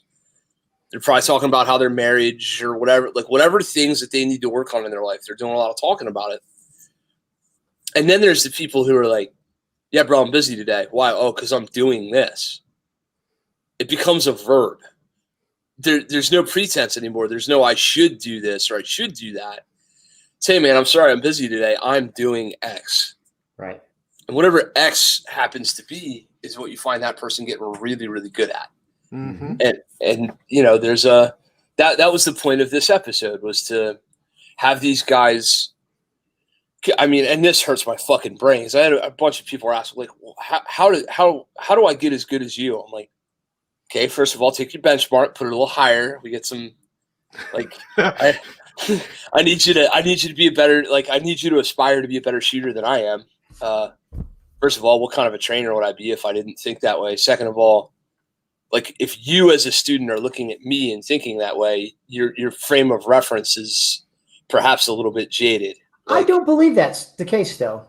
Like, honestly, as a trainer, Eric, you always aspire, and I know you can. I mean, we've been friends now for well over a year and a half or so now, and we talk quite often too. But that's the thing. You and I think that's where we kind of differ a little bit. You're always like, man, I really aspire for my students to be way better than me. I'm a nobody. They're a, and it's like, no, I agree with that too.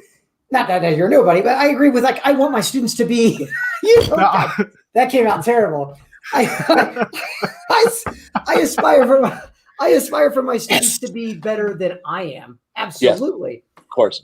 But knowing what you bring to the table educationally and talent-wise to a very high percentage of your clientele or your students, you are an absolutely amazing goal to aspire for folks that you work with.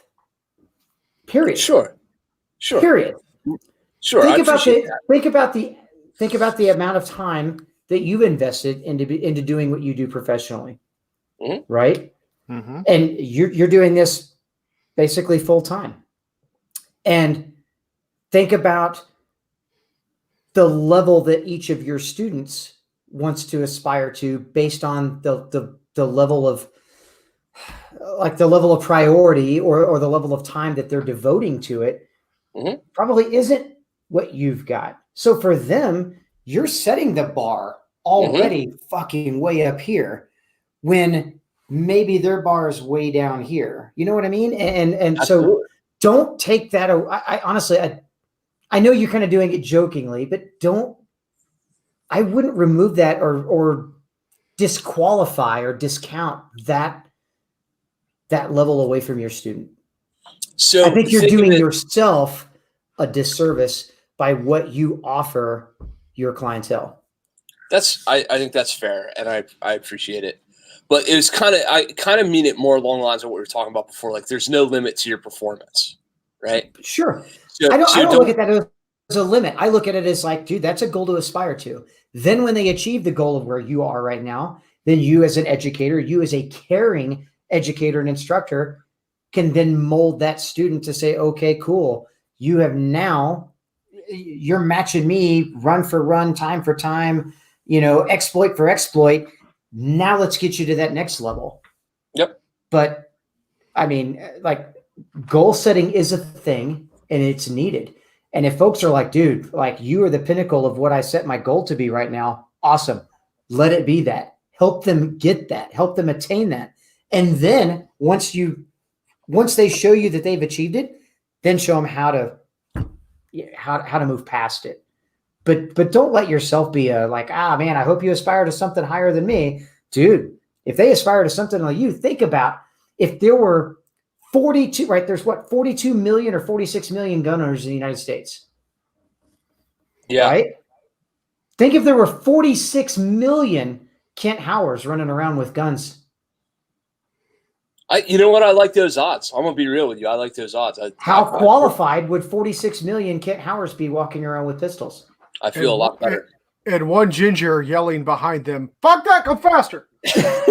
But you see what I'm saying? No, you're right. You're absolutely right. Yeah, you're 100% right. It's just I guess my point is that this came out of me wanting to say, nothing. You can get real fucking good at this if you want to. Like there's not a lot of limitation on how good you can get at this, and that's the thing. I think more than anything else, like when you're at the campfire, my version of this is like, you see that fucking fire over there? There's a bigger fire over there. There's a lot of dudes sitting around that fire, and I want to fucking aspire to that, and I want you all to too. I want you to see what is possible, right? And what is very comforting about that is there's no level of achievement where you can stop. Like there's no Mount Everest of this. Like I know for damn sure if you go out, which I've got pretty good odds that you do, by the way, and you go out and kick ass at Worlds in Thailand, and you're like celebrating with the ladyboy hookers and whatever else you do in Thailand, because I'm pretty sure that's a thing, right? And you're over there and you're polishing that trophy. You're not going to go, well, that's fucking it. Tim's going to take up lawn darts. Like that ain't going to fucking happen. It may not. But if it did, guess what I want to be really good at next? Yeah, no shit. Fucking right? Lawn darts, right? And I've had this this hobby / career swap already a couple of times in my life. You know, before I got into shooting, you know, I did a bunch of SCCA like race car driving. I was a top level national driver for a number, like 13 years solid. But I also learned what level of let's not say volunteerism, I guess, what level I was willing to invest in it before I started to burn out. And then when I really burned out, like completely burned out, did not ever want to get behind the wheel of a race car ever again kind of thing. Which is, I think, is what's kind of helped keep me a little more grounded in this whole shooting sports thing. As far as a competitor, is because I know what burnout feels like. I know what it looks like. I've lived it. I've experienced it firsthand. And I don't want to lose that passion just for the sake of chasing a national title or a world title, or, you know what I mean? So there is a part of me that maybe, I don't want to say backs off. Well, I guess backs off, but like checks out. But there is a part of me that's like, whoa, wait a minute. You know, like, okay, this is starting to become work to me, and I don't want this aspect of shooting to be work for me. So I do. You want to talk about something heartbreaking, dude? I do back off of that a little bit because I don't want to lose this drive and passion I have for it. Yeah, dude, nothing is more depressing than watching somebody participate in a hobby, a lifestyle, you know, whatever, shooting, right? I can't tell you how many guys that I shot 3-gun with back when 3-Gun Nation was like at its peak. Mm-hmm. And I was a competition a month, right? I'd get 1 weekend a month. I'd get out and I'd compete. And I loved it. Absolutely loved it. These guys that were decimating everyone on the field, top consistently first and second place, going off to these big regional and, you know, national level matches, you know, easily in the top 25%, if not higher, just decimating the competition, especially, you know, just being local guys. Right. Right. And it's always good to see that when it's like, okay, yeah, Jim Bob's really good, but he never competes outside of this local club. So whatever. These guys that would, you know, when Jim Bob goes to the nationals and owns it, okay, that's impressive. And you see that spark and that love for the sport in their eyes. And then, but they do it so much, and then they hit that wall, that burnout, and then like you never see them again. Right. It's soul crushing. I'll bet I've met and know at least 20 people personally, just in USPSA, that I've seen falter the same way, simply because they heart, soul, everything, like every aspect of their life was just like to attain, maybe it was to attain master or grandmaster, or it was to win a state title or a national title or whatever. And as soon as they attain it, it's like they're like, okay, I guess I'm done.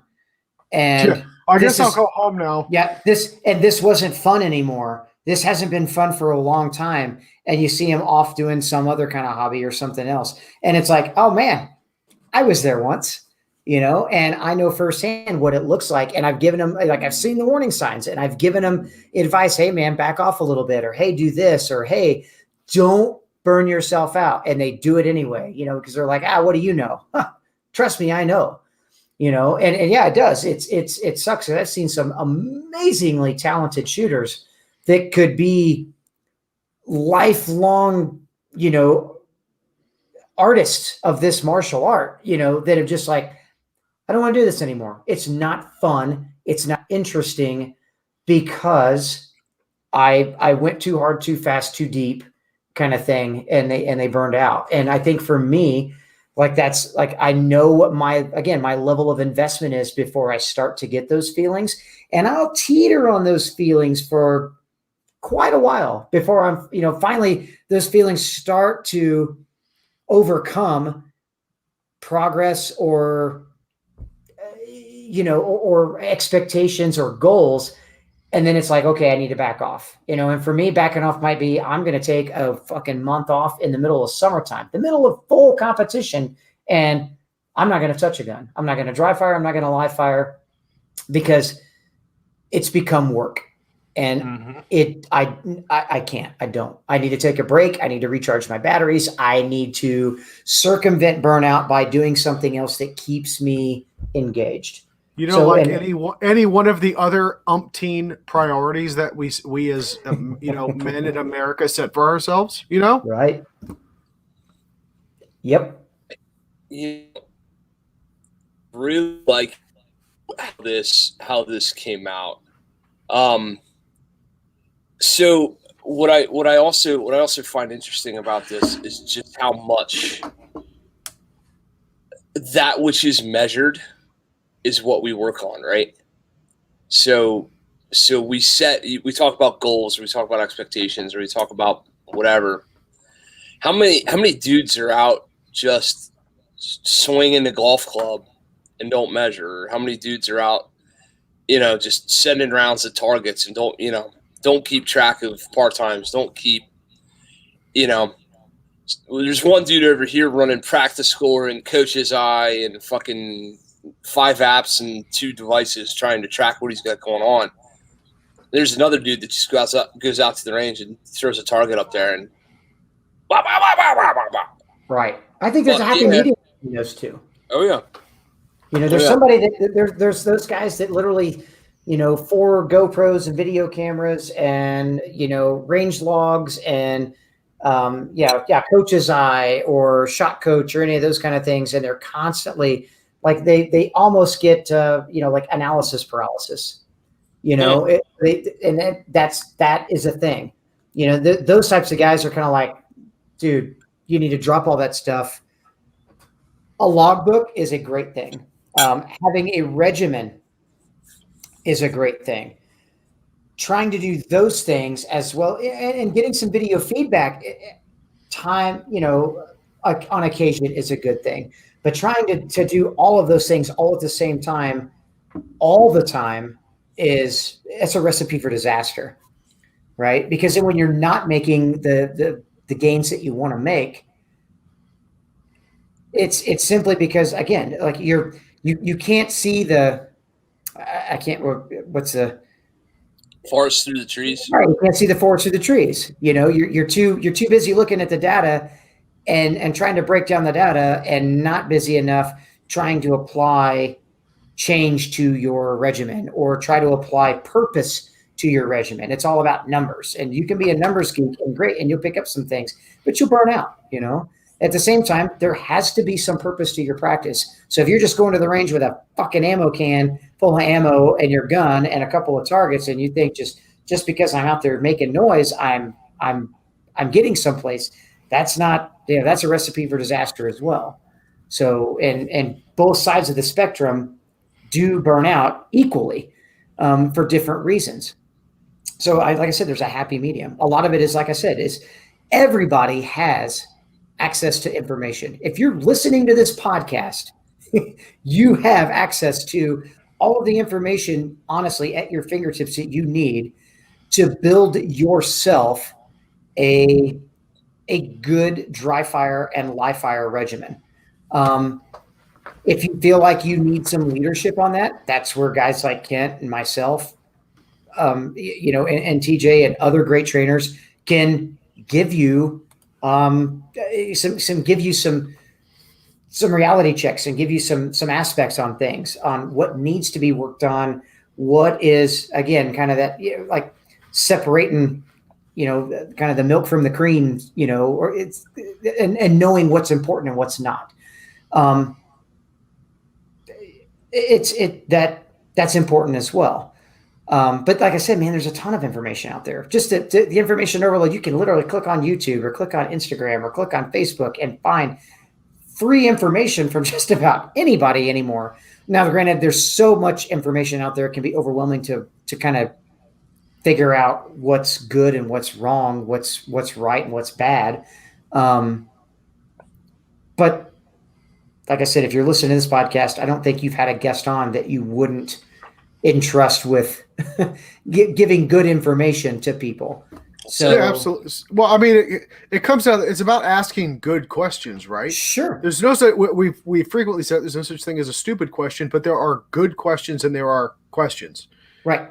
A question. And I had a perfect example of this. So for the last couple of weeks, every time I would roll with a particular coach, I would get choked in a very particular manner, right? And it was a very nasty choke, and I hated it. I kept count over 2 weeks. He hit me with this thing 9 different times. And eventually, I was like, all right, damn it.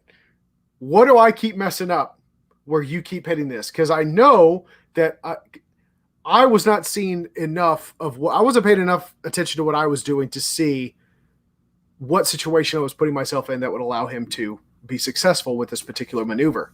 So we went over it, and he told me what I was doing wrong. And I was like, all right. I went home and I researched it. And I ended the conversation there. Went home and I researched it for a solid 4 or 5 days, ways to counteract or defend against this particular choke. Uh-huh. So I went to him and I was like, all right, coach, I want you to work with me on this. I'm not going to let you get me in it this time. I've been looking at some defenses. The question that I have is, I have found 3 or 4 different things that apparently work. I want you to let me know which ones work better or not. It's the same thing that goes with shooting. Right. You can obviously cut. We say it at the end of every show. Email us your questions. Hit us up on Facebook. Kent and I monitor those channels for a reason.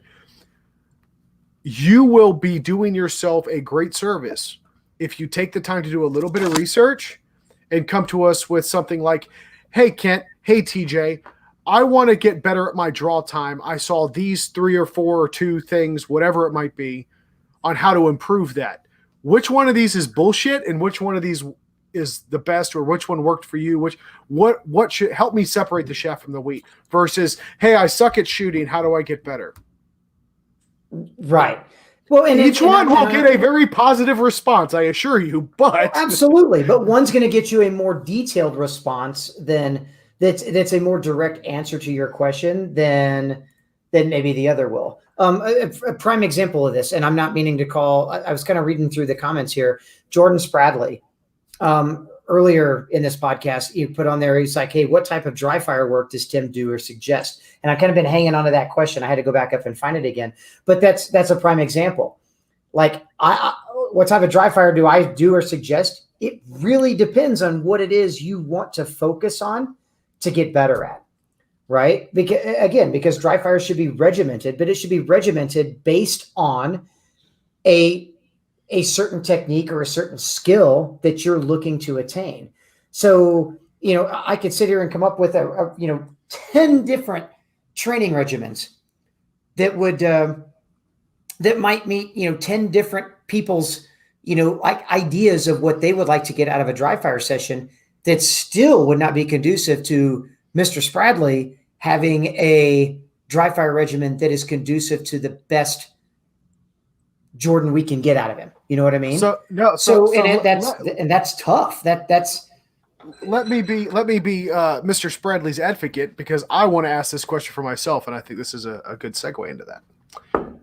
Tim, yes, in your professional opinion, as the resident champion on the podcast right now, of the two types of dry firing for these two particular skill sets, which one should I focus on? Should I A, focus on dry fire that focuses on picking up a proper sight picture and an accurate in a proper trigger squeeze, or should I focus on dry fire that emphasizes a fast draw time? It depends on what you feel is holding you back. So, and this is kind of where, again, I talked about very early in the show. If you're working with par times all the time, right? Just trying to have a fast draw. What I typically see in a very high majority of students is that use a timer and work on par times to push speed, is they let go of technique. Mm-hmm. And when they let go of technique, then when they go to the range and they'll validate their dry fire with live fire, they're very inaccurate. The gun doesn't, they have a hard time controlling recoil. They have a very hard time controlling and holding the gun still while they're pressing the trigger, because they're in such a hurry to just throw the gun out in front of a target and yank through the trigger once, right? Working on that fast dry fire time. So those types of folks that are working on that particular aspect, I would say park the timer for a while. Let's just focus on proper sight picture, proper grip positioning on the gun, proper technique, right? Positioning the gun where you're presenting the gun directly in front of your dominant eye, you're getting a proper sight picture, and you're getting a proper press of the trigger without moving the sights, right? So I would change their paradigm. Where they've been working on just speed, it's time to have a paradigm shift. Let's work on technique. The counter opposite is, if somebody is like, man, I work on proper technique and proper application of that technique every single time from the draw, but I can't seem to get past a draw. Like when I go to the range and I draw to a 7-yard target and I can't seem to get past a 1.5, 1.7 draw, that particular person, I'm going to completely turn the opposite direction. I'm going to take away a target. I'm going to take away their ability to over-refine the sight picture or to over-analyze what's going on and just focus on pure mechanics or hand speed. So guess what we're going to do? We're going to get a timer. If you don't own a timer, we're going to find a timer app or something that's going to work and allow you to push just physical execution of a draw to learn and understand what it's like to go at your absolute human potential, speed-wise. Then once you figure out how to go fast, we're then going to put technique back into like being the number one priority on that, right? But we're nailing now. We've worked 2 different dry fire techniques for 2 different students based on their individual needs and what those needs are, all right, or what those priorities need to change to be. The same can be said for reloads. The same can be said for transitions or movement or any aspect of shooting, period. So just giving you a dry fire regimen, like I said, I mean, we could print and post this on the, on Green Mountain Defense's website, but it's, people look at that and be like, okay, great. So that works for Tim. How the hell does that work for me? Well, that works for a champion, but this is right. This is just an iteration of something that I do this month. I can promise you, this ain't going to be the stuff that I'm going to be doing next month. Or if it is, it's going to be iterations of different drills that I'm going to be doing next month based on my personal level of execution, my visual acuity level, right? And what it is. And again, those priorities might change based on when we get into the shooting season and what I believe to be weaknesses from last season, like this season, might not be weaknesses that I really want to focus on after I shoot 2 or 3 matches. Like, man, I struggled on steel. Or, oh man, I struggled on multiple target transitions. Or, oh man, I struggled on chair starts. Starting seated in a chair, drawing the gun from a chair as I step up to the first position, right? Those have become things that I struggled on. Guess what I'm going to do to my training regimen? It'd be just like a bodybuilder getting judged by, by a group of people that say, hey man, your lats are awesome. Your delts are a little weak. Or, hey dude, someone skipped leg day. Right. Your quads are awesome. You really need to focus on your calves. What's that dude going to do before his next bodybuilding meet? That motherfucker is going to attack calves like it's his fucking job. Like his life depends on building his back or building his traps or, and dude, I'm saying all this shit like I'm a fucking bodybuilder and I'm not, but you know what I mean? Like they know they find a weakness is pointed out to them. Mm-hmm. So that becomes something that they strive to correct. That's what you have to do as a shooter. It's not just jumping into that, well, okay, cool. I saw, tier 1 do some really cool shit, on their Instagram page of some, like shooting a fucking golf ball out of the air. I'm going to work on that. Really? Are you sure that's what you need to work on? Or should you be working on the fact that you can't draw to a proper grip position on the gun? Or, oh, dude, I saw, like, I want to practice all of Scott Jedlinski's black belt standards. Okay, great.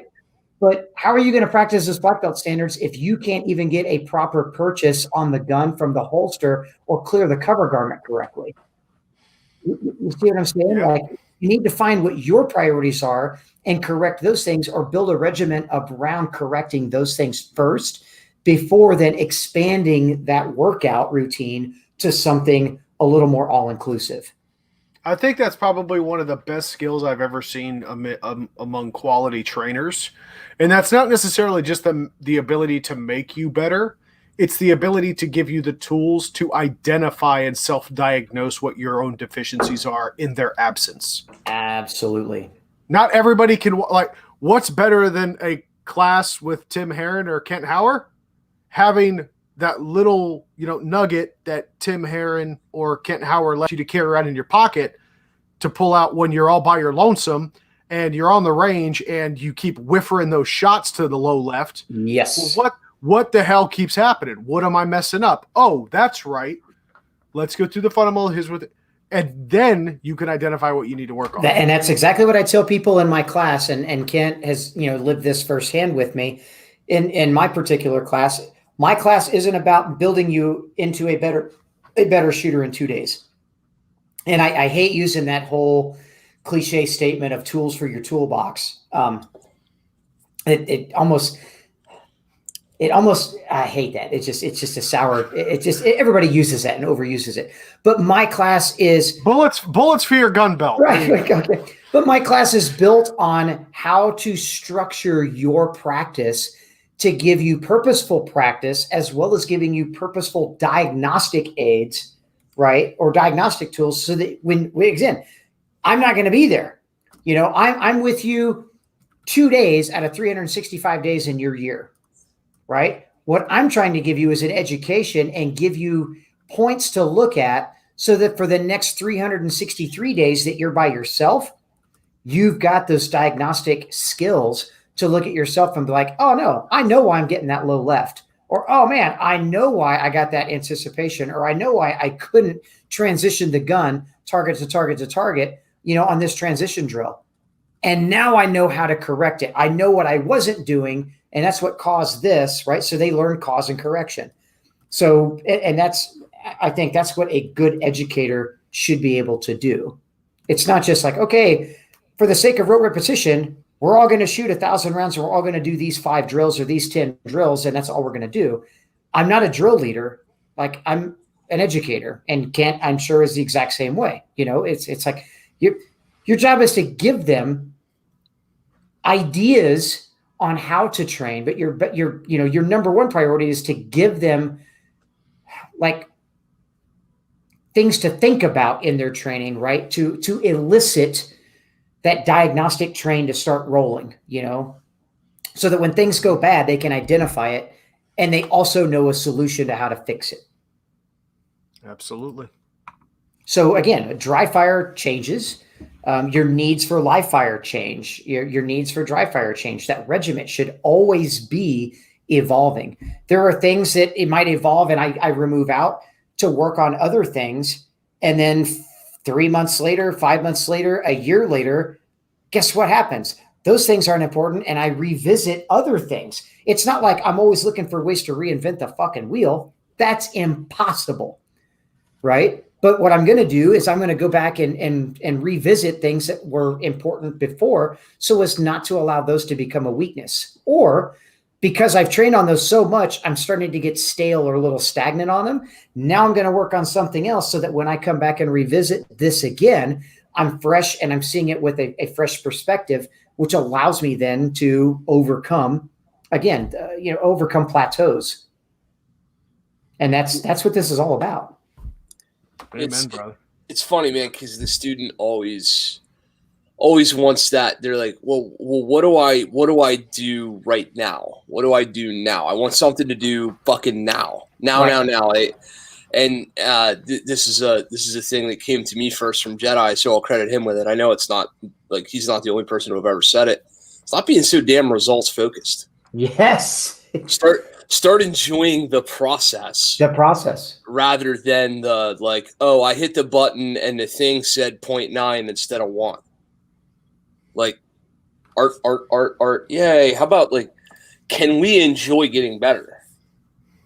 Or can you enjoy just doing repetitions, right? Yep. And it's not even that the repetitions don't matter, right? But knowing that maybe I'm not going to get something out of this particular repetition, but this repetition is going to beget the next repetition is going to beget the, oh my God, there's the fucking light bulb moment.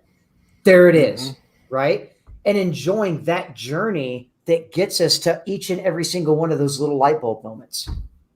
Those are addicting as hell too. Oh my God. They're like heroin. It's amazing. I just had one of those. I had such a good dry fire moment the other night. I decided to start a dry fire video series.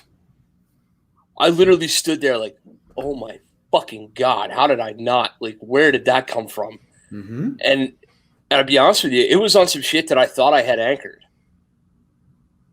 Nope. Yep. Sure didn't. Sure fucking didn't. And I was so jazzed. I was standing down here in my basement like I just won the World Series or something. Yep. It's like, fucking yeah. And it's like, huh. I've heard that said 60 goddamn times. 59 times I've sat here and be like, yeah, I know what you mean. I know what you. Oh, no. Yep. No, you shake your head and then you go, now I know what. Now I fucking know. Right. And I feel like I have to call. Yeah. I now feel like I owe the entire shooting community. Like, I feel like I have to call every person I've ever talked to this about. And I'm like, so you know how 18 months ago I told you I knew what you meant because I thought I did? Well, it turns out I didn't, but now I do. So thank you. Dude, the best thing in the world was having those exact conversations with Jedi himself. Back when Jedi was on his way to pushing from where he was at to making master in carry optics, right? I mean, before he and I both were full-time trainers and things like that, dude, we nightly for sometimes 10 minutes, sometimes an hour and a half phone conversations where he was just like, bro, so I did this. And I was like, oh, remember we had that conversation? He'd be like, motherfucker, you're absolutely right. And there were other times he'd call me like, yeah, you remember that conversation we had the other night? Or remember that conversation we had 2 nights ago or 2 months ago? Yeah, dude, I've seen it. I do it. And it's like, oh, that all of those little, all of those little wins, just they add up to like, oh my God, this is awesome. And like I said, yeah, we used to do that all the time. It's super cool. Like those are the moments I know those are the moments I live for more than anything else. Yeah. It's really an addictive feeling. And that's what gets you coming back for another go round. Yep. Well, speaking of coming back for another go rounds, we did it again. We just put 2 hours into this shit, and we could do 6 more of these. Like, absolutely. Speaking of priorities and part-time jobs, you just got a part-time co-host apprentice sponsorship on the fucking Sling'N podcast. Congratulations, you got yourself another job. Yes, just what you fucking needed. But real quick, since it is the last episode of 2020, we can talk about our 2020 goals, and then we're all going to go to bed so we can get up and do shit in the morning. Our 2021 goals. 2021 goals. The 2020 goal is to stay up until midnight on Thursday and make sure that bitch leaves. That's right. That's it. That's all we got to do is just stay up till midnight and hold that door open and go, motherfucker, get out. Go. Yep. Yeah. Yep. So 2021 goal for you is to win the Thailand World Championship. Well, my initial 2021 goal is to hopefully not lose any classes due to ammo issues and things like that, right? But no, I mean, honestly, my primary 2021 goal is to have an absolutely successful third year, with Tim Herron shooting. Secondary priority or secondary goal is to win the national title or to finish at least top 3, top 5 at nationals in in May.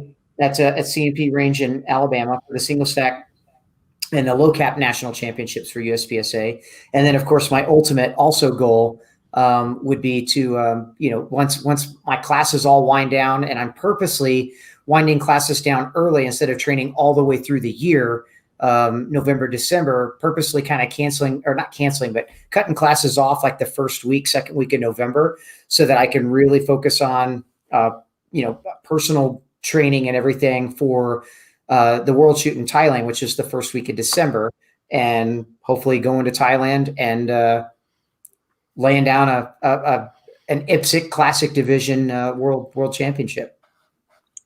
Fuck yeah, man! Is there like a World Series ESPN Deportes, something that we can watch the Thailand fucking like? I'm not real sure. There used to be a couple of like IPSC.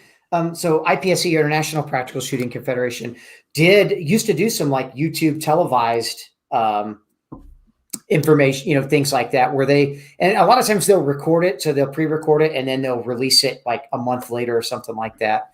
But I don't know if there's anything live. There might be for next year, just simply because I think technology is all caught up with it. So, everybody's kind of doing the Facebook Live. There's companies doing Facebook Live and YouTube Live and things like that as well. So there quite possibly could be live, like full live recording and everything. Well, if Federal Syntech decides to send cameras with you, that would be awesome. Right? And then we can, I don't know, but if there is a way on planet Earth that we can watch this live, I say we do a podcast live viewership party and fucking everybody root for you. That'd be 5 days, 4 or 5 days long. So it's like 30 stages spread out over 5 days. Holy shit. It's a marathon. It is a marathon of shooting. Yeah. You're not going to want to spell gun. That's pretty much what happens to everybody. They shoot World Shoot, and then the year after World Shoot, they're like, I don't even know if I want to even look at sites on anything for like a solid 6 months to a year, because I'm just burned out on shooting. Because that's all you see when you blink. You're like, site picture. Yeah, permanent ghost image burned into your retinas. So yeah, and again, part of my 2021 goal to make those things possible is, to try to keep myself up on ammo and no excuses to go to the range once a week, at least once a week, every single week, as well as put in the time with dry fire to make those goals happen. So I know what I need to do. So my main 2021 goal is to no longer build any excuses, or lose the priority to make those goals happen. Hilarious. Kite just jumped in at the last second and goes, "Are you guys actually live?" Yeah, yeah, homie. We've been live for 2 hours and 3 minutes. We've been burning it down over here, Kite. What's up, bud? Oh man, I missed Kite. Speaking of people that need to show up to the upcoming class, so if you want to help Mr. Herron, achieve one of his 2021 goals, greenmountaindefense.com/training, and you will see a picture of him twice. One on his instructor development, which Kite, bro, jump in on that. That'd be fun. And one on his practical performance. I've got Tim coming twice, man. So if you want to help us be better business people, come do that shit, because we'd love to have you. And if we need to rob a truck going to a Dick's Sporting Goods and steal some ammo to make it happen, like, I guess that just has to happen. It's fine. We got to do hood rat things with our friends. That's right. Oh, look at this. Three of us are coming, he says. Dude, hit it up. Get on the website and sign that shit up, man. We got them coming in. That's awesome. So yeah, as far as goals for me for 2021, dude, better dad, better husband, better trainer, better shooter, better business person, right? In that order. So I'm really proud of what I've been able to accomplish in a really rough year, and I accomplished more this past year than I thought I would have before I knew that the world was going to end, right? In all those categories. So there's no reason to hang our heads about it.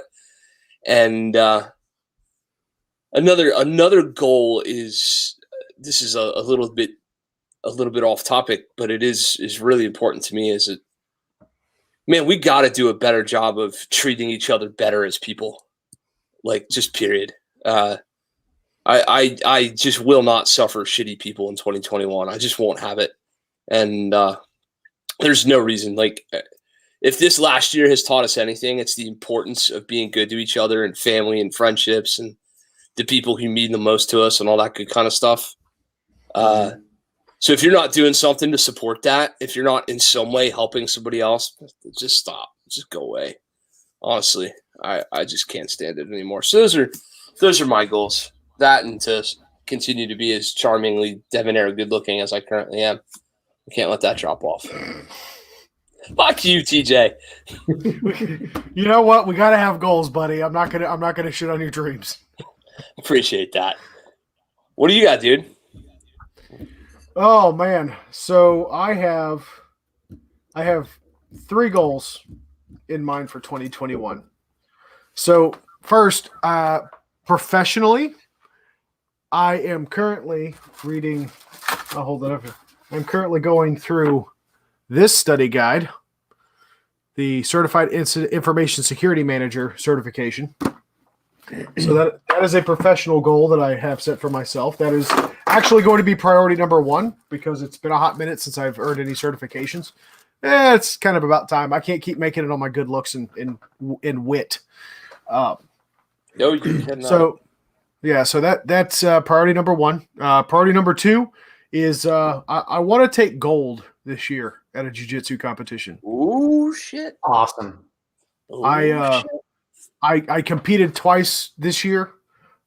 First competition I didn't even place. Second competition I took bronze. This year I want to take gold. And then my third well, I have to kind of put this because it's about timing as well. Going down the same vein, Kent, you and I have talked about this before, but I have taken a keen interest as kind of a offshoot from my love affair with Brazilian Jiu-Jitsu. From a self-defense standpoint, looking at ECQC type training. Yeah. And I have a training goal in that respect, and I want to take an ECQC class. Who from? I'm not sure yet. Craig Douglas.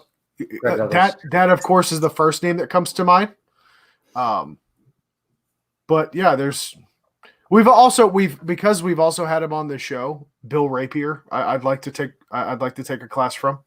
I think that would kind of cover a couple of ends of that spectrum. Mm-hmm. But yeah, that's 2021 for me, man.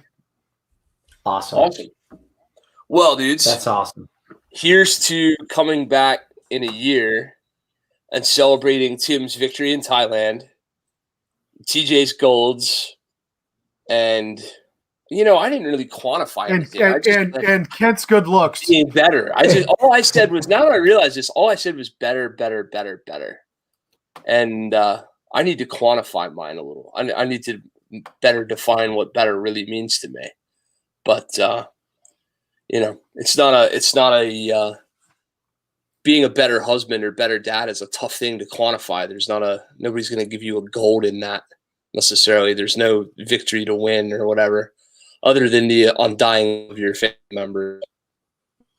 They're trapped here anyway. They have to say that. Like, they're stuck. They got. What are they gonna do? The kid ain't leaving. He's not gonna go. No, I want a better daddy. But yeah, man. Oh, you don't love me anymore? Well, guess who doesn't get food? Yeah, there's that. But for sure, man. Well, it's been Tim, dude, so giving of your time. Oh, dude, I love being on. And your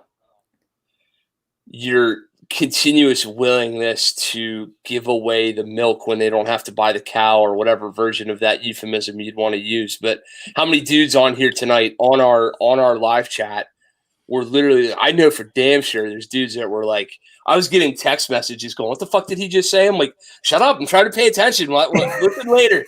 Write it down later. Like, it's fine. There's dudes and girls that will listen to this and will take away some kind of valuable, tangible, that they use themselves better in some way. Yeah. And that means a lot to me, man. So thank you so much for being that giving of your time. I know this much. If I jumped in a time machine and went back to 1990, whoever that dude was wouldn't be nearly cool enough to come on my podcast. So just saying. Well, thank you. Really do appreciate you. And for those playing the home game, TimHerronShooting.com, at Tim Herron Shooting on the grams and the socials and the Instabooks and the U-chats. I'm hosted him twice, GreenMountainDefense.com/training. You can get in his classes with me. And if you're not coming to Pennsylvania and you need to get into his classes somewhere else, my God, homeboy's been everywhere from one coast to the other and everywhere in between. Mm-hmm. So if it seems to you that Tim Herron is not coming, maybe it's because you don't know how to read his calendar, because he probably is. So get on his website and figure that shit out. And I would encourage you, be the spark in your own local area. If you're wishing he was, and wishing these dudes, not just him, any of these good high-level trainers aren't coming to your neck of the woods, all you need to get Jedi or Tim Herron is a halfway decent bedroom, a wife that can cook some steak, and a mountain to shoot into. Like, it's really not that hard.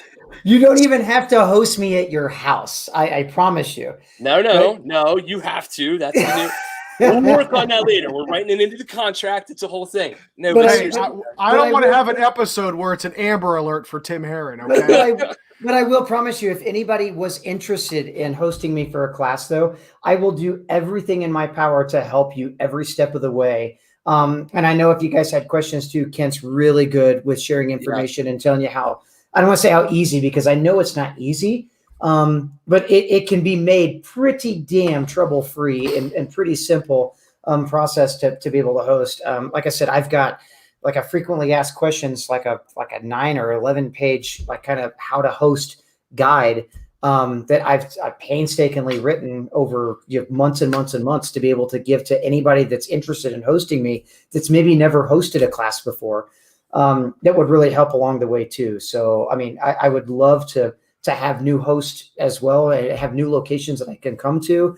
I'm very fortunate for 2021 that I think out of 31 classes that are on my schedule, 20 or 21 of them are repeat locations that I've been at from this year. So, I mean, not to kind of toot my own horn, but that speaks really, like, to me, that speaks well that, man, people must like what I'm doing. We've had you on the podcast 3 times. But to me, it also speaks well. Like, I guess that, like, I'm making it easy enough for hosts and organizers to want to host and organize me, to come to their range and teach class, and have me teach classes in their location again too, and been well received. So, like I said, if you don't see, like Kent said, if you don't see a class that's near you and you're interested in hosting a class, unfortunately for 2021, I'm pretty booked, but I would love to start filling my calendar for 2022. And I do have a couple of weekends available in 2021. We could possibly fill something in on. So, like, yeah, reach out to me. Reach out to Kent. And if you don't know how to get hold of me, reach out to Kent. Kent will get you in touch with me too. And we can set something up.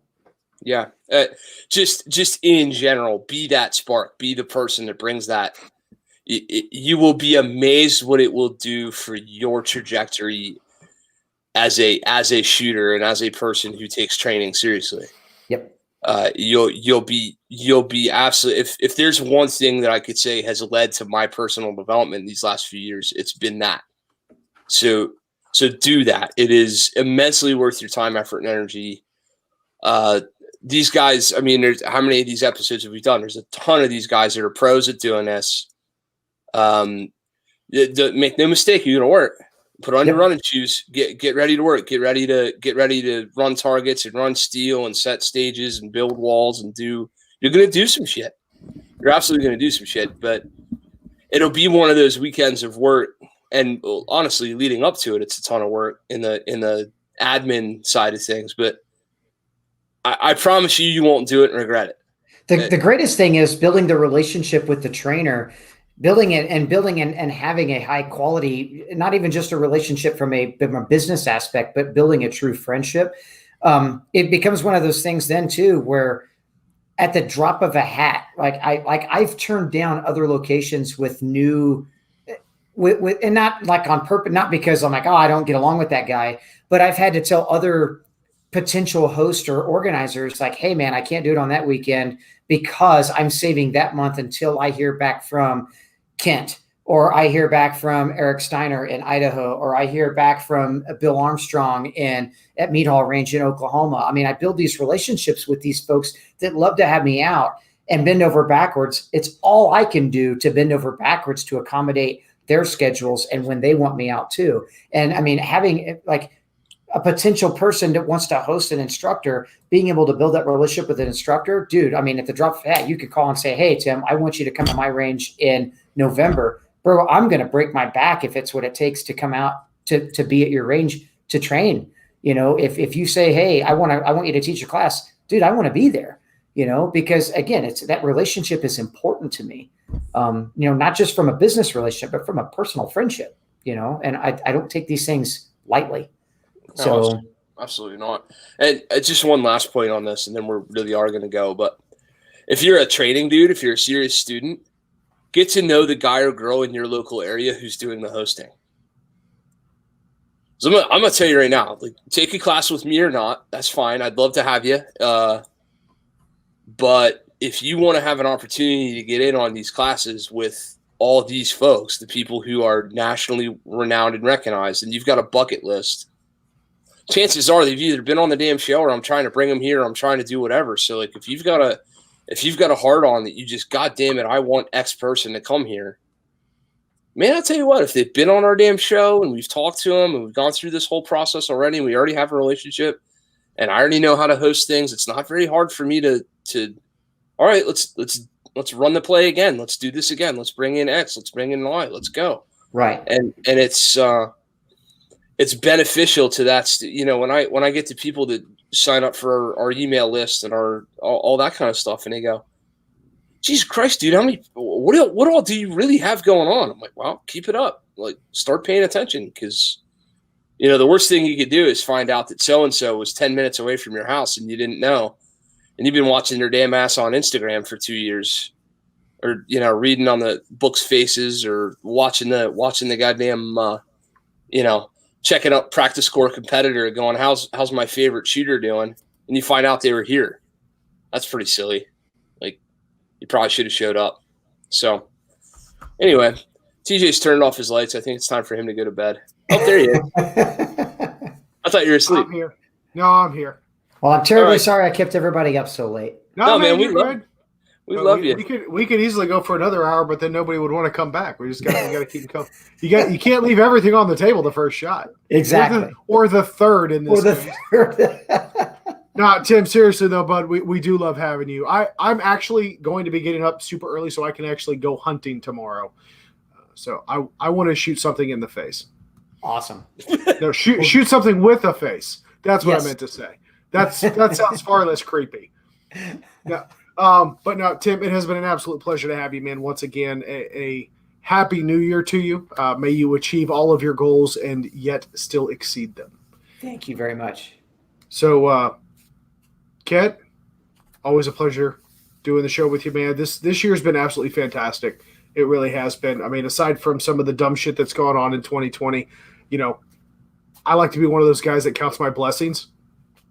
And I certainly count both of you among them and this show. So thank you guys, and thank all of you for the opportunity to present this information for you that Kent and I work so hard to deliver to you on a nearly weekly basis.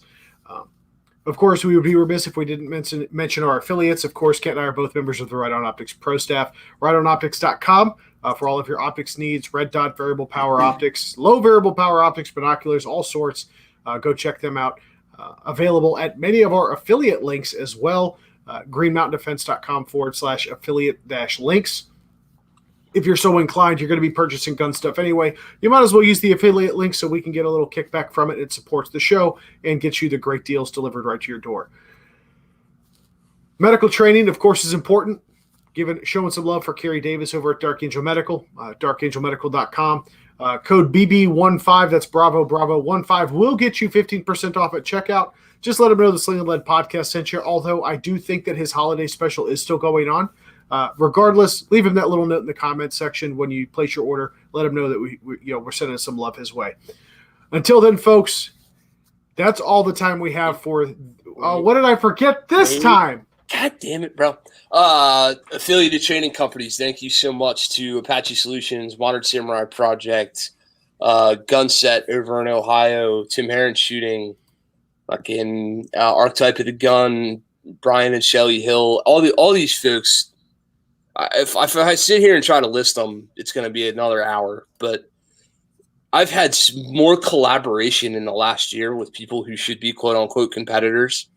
It's super humbling and rewarding. So if you've helped myself or my students in any way, thank you so very much.